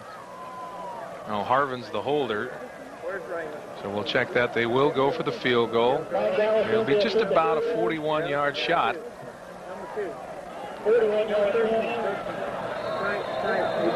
As Dowis, who's already hit 1 today, will try to make it 2 in the pouring Georgia rain. And he misses it. So Montana comes up with a break, one of very few here. 45-7. We'll be back with more after this.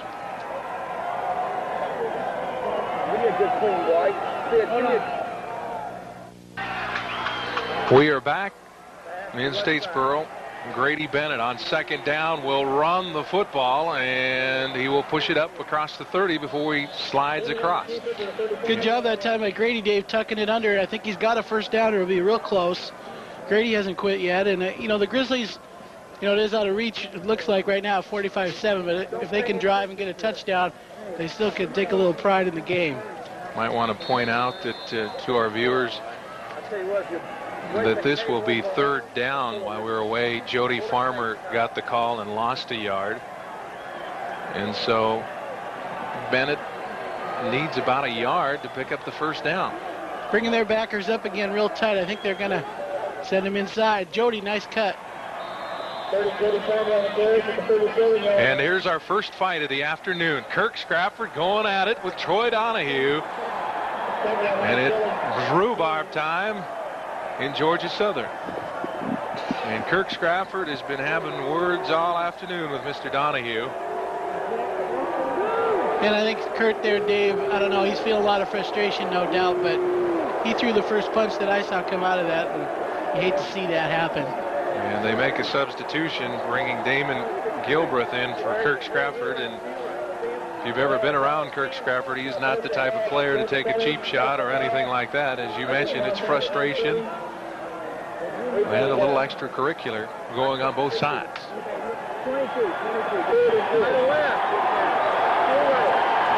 Well, the crowd's going to get into it now.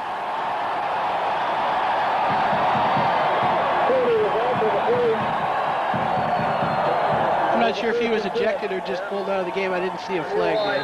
No, I don't believe he was. The officials let it go. And hopefully we'll see Big 63 back in there. 6 minutes, 19 seconds to go in the third quarter. Montana picked up the first down, and Bennett looking for more, and he's rolling out, trying to find somebody open, and Shannon Kavanagh nearly made the grab, but he threw into double coverage. Good job that time by Kavanagh, Dave. He was well covered, 2 or 3 people there. Grady did a good job rolling out, trying to make something happen, and just throw it as hard as he could. Kavanagh tried to adjust. Oh, I might want to point out, Kirk Scrafford is back in the football game. Well, we saw Kirk get into it a couple series ago, too, so he's definitely feeling real frustrated.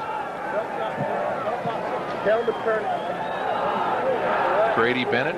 Bob, these are not Grady Bennett numbers. 9 of 21 for 91 yards, 1 interception. It's been that kind of afternoon, though, for the entire Montana team. They get it off to Lorenzo Glenn. And traditionally, that's a play we've seen all season long that's been good for 10, 20, even 30 yards a pop, and it has not worked this afternoon. Some of that's due to their quickness, Dave. They just adjust so fast. That time their lineman read screen and turned around and made the tackle. They hustled back. They have a lot of speed. But I think on these numbers with Grady, only 91 yards passing, 9 of 21, that's their secondary. They're just playing great football. Well, at a time like this, it's when you find out what Montana pride is all about. The Grizzlies trailing 45-7, complete to Matt Clark, but not enough for the first down. Are they going to call that incomplete? They called that incomplete? Grady was not very happy with that call. Well, one official called it complete, the other called it incomplete. I hope we can see this again, because from our angle it looked like he corralled the football. Oh, good call, Dave. That looked to me like he hit the ground. Well, he was definitely on the ground. Yeah, I think the but ball he can still make the grab. Farmer will punt it away. I think the ball skipped on that one.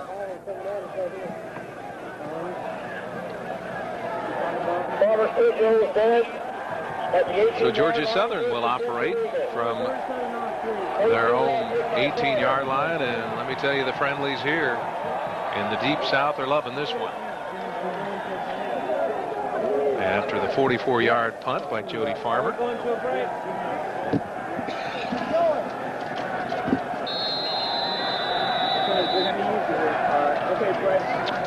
So with 5 minutes, 13 seconds to go in the third quarter, we're going to take this time out and return with more action right after this.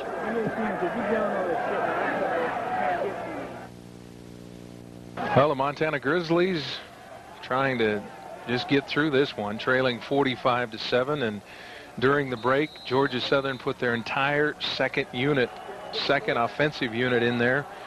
We'll try to get them all into you. Albert Huntley will take over at the quarterback position. The sophomore going to sneak in some valuable playing time. Good running straight ahead, Dave. Daryl Hopkins with the football. I think it's a class move by their coach to put in the other kids, to give them some time, give their backup quarterback some time, but also give the kids a chance to play that have worked so hard. Well, the Montana Grizzlies still stick with their first team defense. I'm sure they only can't brought blame enough them for that. Yeah, I'm sure they only brought enough for one, but they need to play tough here, Dave. Try to stop them here and try to get a touchdown or two before the end of the game. 21-45 is a lot better than 45-7. More pushing and shoving going on. McGee with the carry again. And we have an injured player down.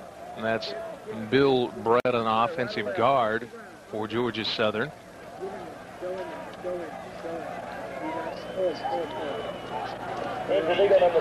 Talking a little bit, Dave, about their team concept here at Georgia.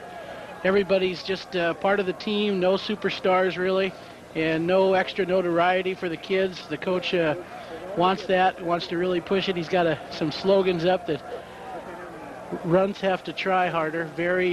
Makes his team very humble, at least in their own minds, and makes them work really as a team every day. I was thinking we saw the coach in a couple of the local automobile commercials here in town. He's a popular individual.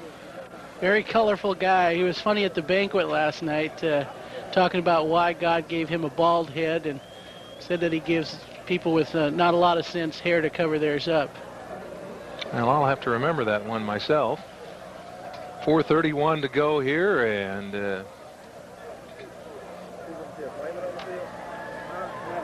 sure what the situation is here. You see the record of Erskine Russell, 7th year here, and we mentioned a couple of titles for him.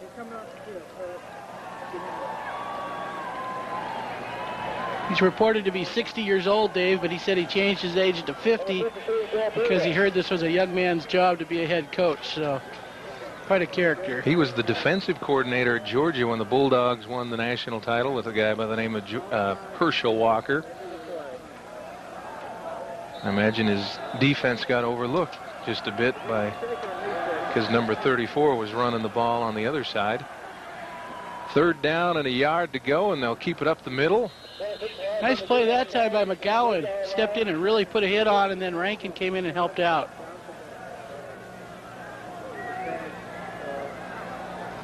Grizzlies going with some new faces in and out. Sean Brickley in the lineup, defensive end.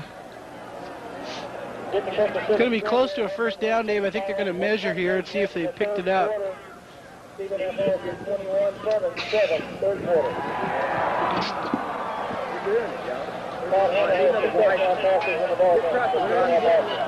Well, Georgia Southern starting to think about last year's national championship game in which they dropped one to Furman.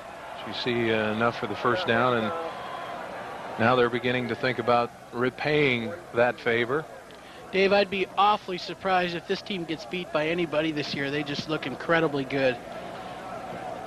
If it, to take the Grizzlies at 45-7 is unheard of.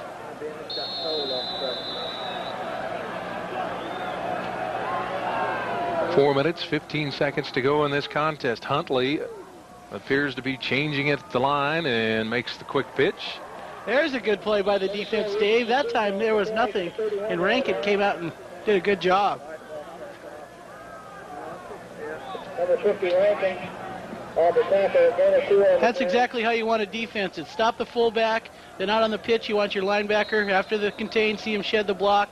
Nice play. And Houck comes up and puts a little shot on him, too. Houck and Rankin will miss calling those numbers next season. We've talked about that before, but 2 spots that are going to be tough to fill on this University of Montana football team. Houck is headed to at least 1 bowl game. Here's our motion. Now they're going to lead and throw out of it.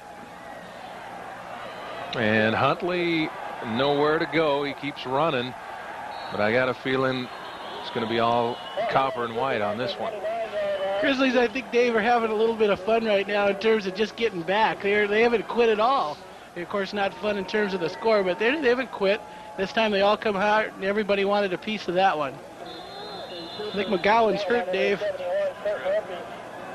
Oh, excuse me, Tripp is down. Brian Tripp, who came into this contest with a broken hand. He broke that last week early in the contest. You see the big club, if you will, or it's actually a cast. But he'll be back next season. Brian is one tough individual, Dave. I've been so impressed with him this year. We knew he was good, but what a tough, hard-nosed, quick player. He was a Ram in high school, played for Loyola in Missoula. I want to point out to basketball fans, University of Montana, the Grizzlies defeated Monmouth in their Forest Industries Classic, 56-53. Boston University came back to defeat Eastern Tennessee State 78-73. So the Grizzlies will be playing tonight at Dahlberg in the championship game against Boston U. Going to throw here.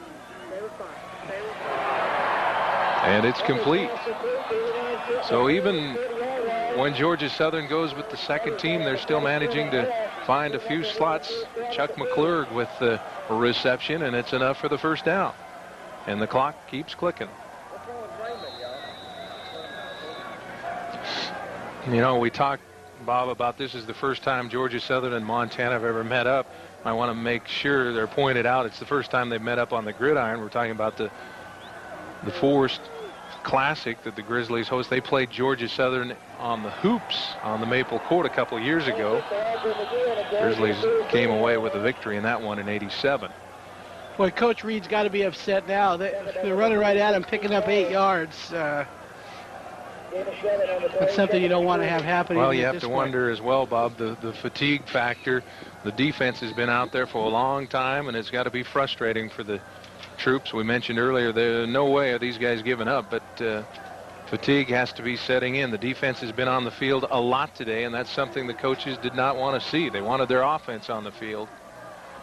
It's been all Eagle. Oh, beautiful play by Houck. He came up and really stuffed that. Nice play. Well, Derek McGrady had a chance to meet Tim Houck up close and personal right there. Watch number 37. Search and destroy is his motto. Nice hustle coming in, taking him right at the knees. Tim, Big Sky Conference defensive most valuable player for the second year in a row this season. Good camera work, David. I'd like to thank our production staff who we had to assemble from different corners of the globe out here. Doing a good job today. Well, it was intended for McClurg, but incomplete, and that will send out the Georgia Southern punting crew. About 55 seconds to go here in the third quarter, 45-7. And folks in Big Sky Country, we were hoping to keep this one a little closer for you.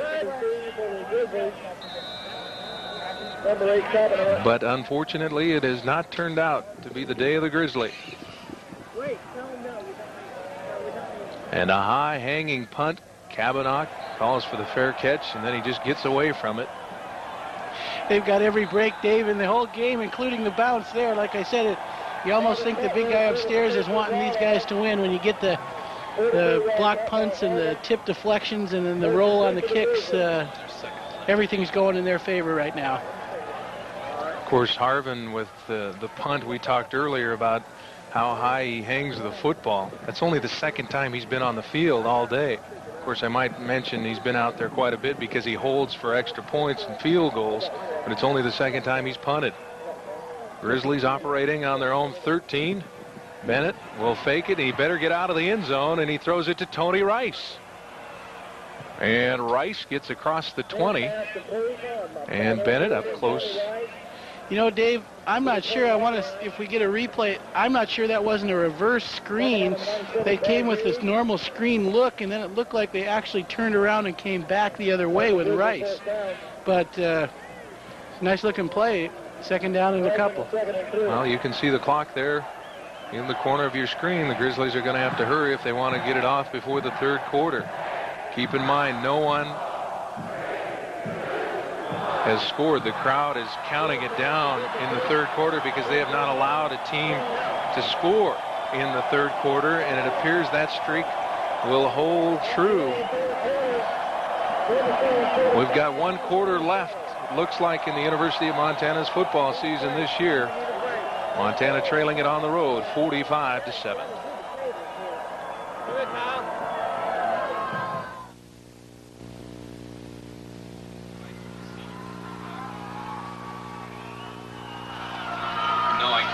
While the fourth quarter of action just underway, 210 minutes of scoreless football in the third quarter for this Georgia Southern football team. They've went 14 quarters without a team scoring on them in that third frame, and they hold that streak again today. Bennett goes to Lorenzo Glenn, and he's got breakaway speed, but that's been the case this afternoon as Taz Dixon makes the stop. Just one step or one catch, one pot.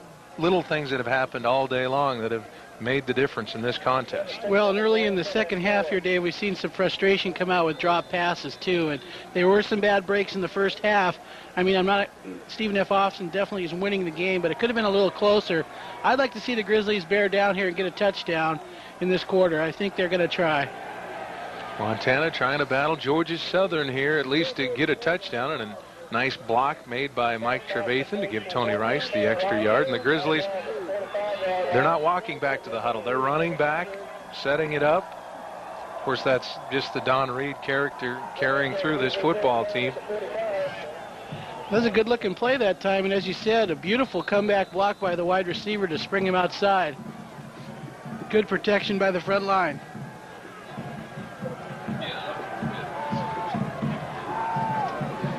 Bennett will give it off to Rice. Good linebacker play and defensive end play there, Dave. I'm excited to see Rice the next 3 years of action. He is a dandy. I remember when Jody went down hurt, everyone was very concerned, of course, but when Tony came in and played, he just did so well. Very, very good running back. Contest on the road against Northern Arizona towards the end of the season. Farmer injured his ankle, and they called on Rice. And he answered with 3 touchdowns in that game, and was Big Sky Player of the Week. Since that time, we've dubbed him Touchdown Tony because he's gathered in a group of 6-pointers, but so far not today. Bennett will go to Matt Clark, and Clark can't bring home the one-handed grab. Well, they could have threw a flag there for an unintentional hit, but really he did let up and didn't put his shoulder into it. So, Dave, I'd like to thank our affiliates in Montana, MTN with KTVQ and Billings. Proved that tutoring of quarterback Raymond Gross has paid off. A nifty run to get the first down. Be able to see it here, as you said, Dave, a good copy of his starting quarterback. Spins on the hit, keeps the feet going, first down. And that's one thing that you cannot coach is speed. There's a couple players injured. Look like they're both Southern athletes. Injured Eagles, number 34, Rufus Menzique, and number 5, Albert Huntley. Looks like one of them's getting up. The other one's number 34, I believe, one of the running backs, Dave. Rufus Mazick is 34, and then Albert Huntley, the quarterback, just shaking out the cobwebs. Now let's see if they'll go with their third-string quarterback, because Huntley will have to come out for a play because of the injury. And it appears as if Derek McGrady will go in at quarterback, number 9. So we're getting to see the whole stable of Georgia Southern quarterbacks.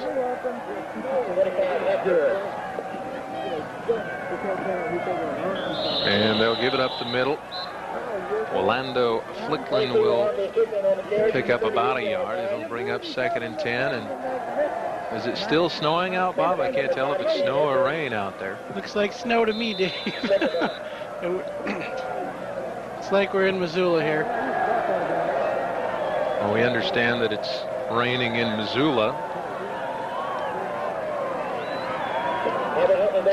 Take a look at the stats there. When it comes to rushing yards, the total offense as well, I guess that's where it's all been piled up. Clear domination, Dave, and they're continuing to run right at him. These kids, second-team kids, you got to give them credit. They want to play, and they're coming hard. Ficklin just hit the hole. As we mentioned, it's the Montana first-team defense, but they've been out there all afternoon facing this option. Well, they'll work the clock now and try to run it down just over 6 minutes.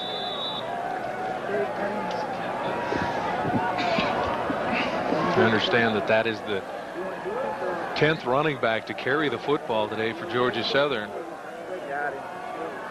They grow up wanting to run the flex bone here, the deep south, and they keep it on the ground again. Tim Houck will put the stop on Ficklin.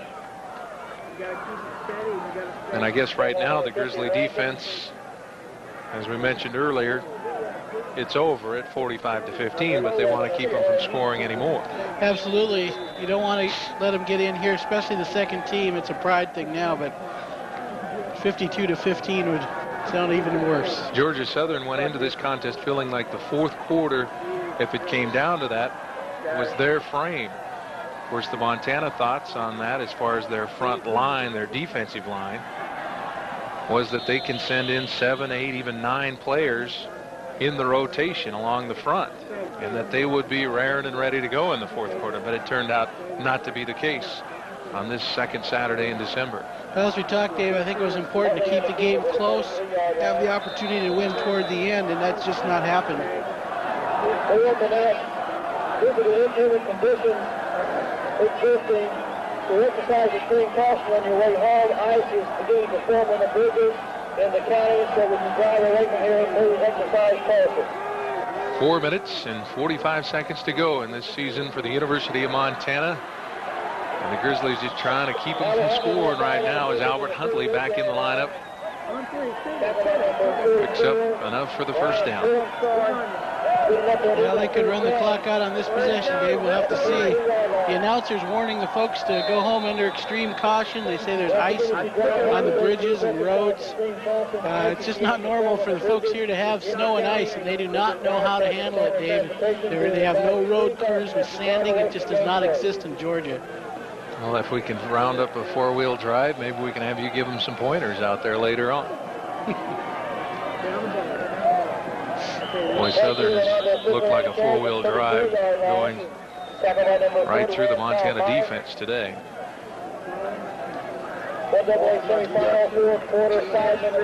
And I guess as well, it's not really a situation that you can look down and say, well, Montana did this wrong or they did that wrong. Georgia Southern is a tough football team. I think that's just plain and simple. Yeah, they are incredible, Dave. Again, we talked about why all the confidence in here, and I can see it now. And the other thing I like is they are very class here, not very bragocious about their team. They take it all in stride. Well, it also helps that they are an independent. Now, there's a play I wouldn't have shown, Dave. I don't know if they had that on last week's films, but that's a nice-looking play, but I wouldn't have shown that to the team that get those films for next week because we hadn't seen that look at all. But not that it'll make a difference for them next week, but I wouldn't have shown that here. Whitehead with the catch. I guess the coach is banking on the fact that they cannot use any of the playoff films, and hoping that the other coaches abide by that, not being able to scout playoff films. Good looking play.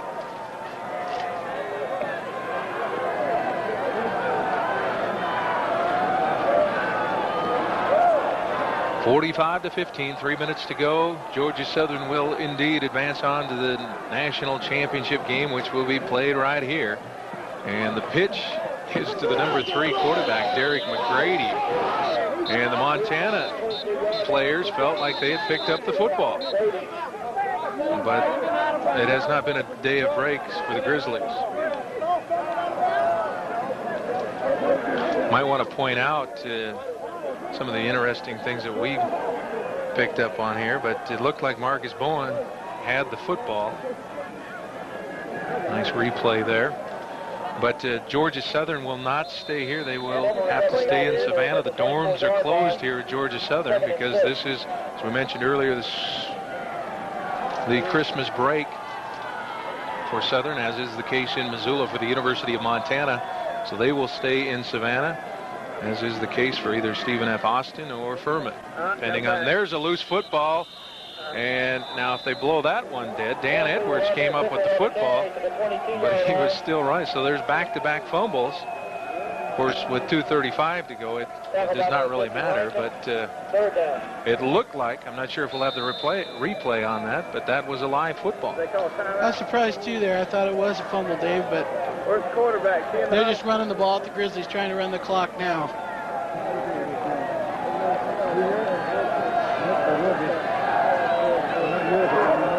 Maybe, Bob, we get a break here, we could talk about the travel itinerary. I know a lot of folks like to greet this Grizzly team when they come in tomorrow afternoon. That certainly would help to let everybody in Missoula know to do that, Dave, because the team would like to see that support when they get off the plane, I'm sure. Be loading up on the charter plane tomorrow afternoon and should arrive Missoula International around 4:30 in that neighborhood.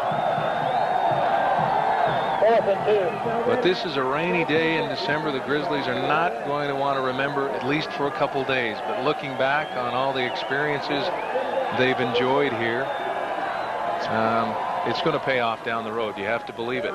It's a new era in Montana football. And the pitch, now that is a live football, and Georgia Southern recovers it, and the clock still clicking at a minute 16. You can see the backup quarterback there, not as good on the pitch as his starter.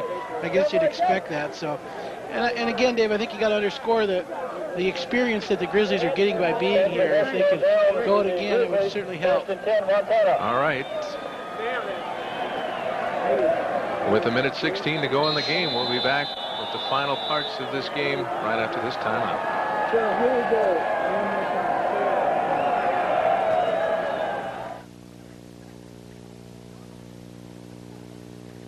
45-15. And Brad Lebo, Montana's #2 quarterback, will come in. He's from Lewiston, Idaho, a freshman, a good-looking quarterback when he's had the opportunity to get in and play. And I would imagine we'll see Lebo throw it up in the air here.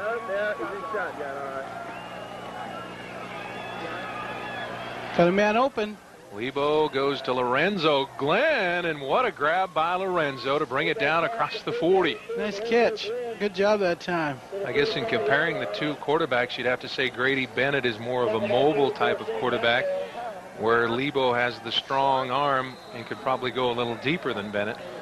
Where I've been really impressed with Grady, Dave, is his maturity and his ability to come off the first and second receivers back to his third and fourth receivers and do an excellent job all year with that. I have to say he's one of the most improved players in the Big Sky Conference. Lebo, under pressure, spins, and still manages to stay up. I'm not sure if Brad was trying to prove something to me when I said he's not as mobile as Grady Bennett, but he gets it across just about to the midfield mark, and there's 36 seconds to go, and we'll take a timeout. The Grizzlies trailing at 45-15.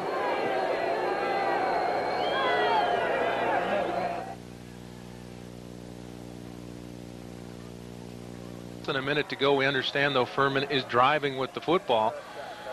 So it could be a repeat of last year's championship game between Furman and Georgia Southern.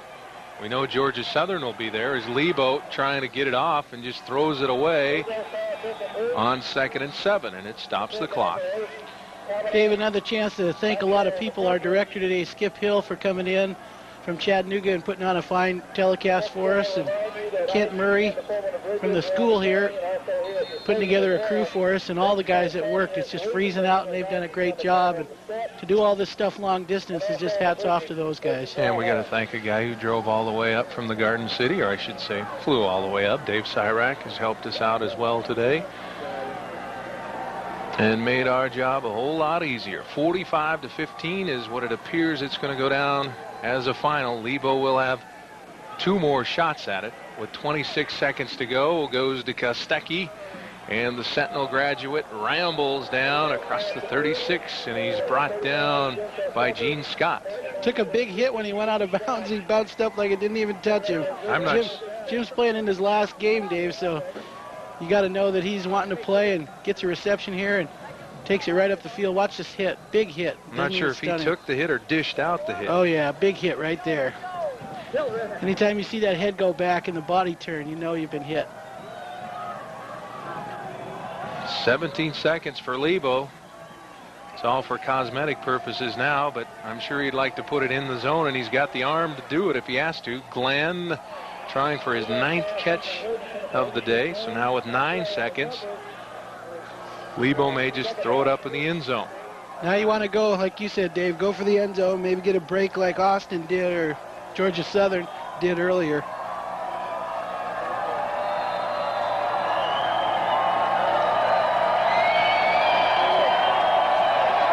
You were final run for what? 45-15. Grizzlies will head off tomorrow. They were hoping they could stay in the South for 1 more week, but the dream comes to an end against Georgia Southern. But a dream season it has been. Lebo can't pick up the football, and that's where it's going to end right there, as the bad snap to Brad Lebo, and it's in the history books now. The Montana Grizzlies end this season in Statesboro, Georgia.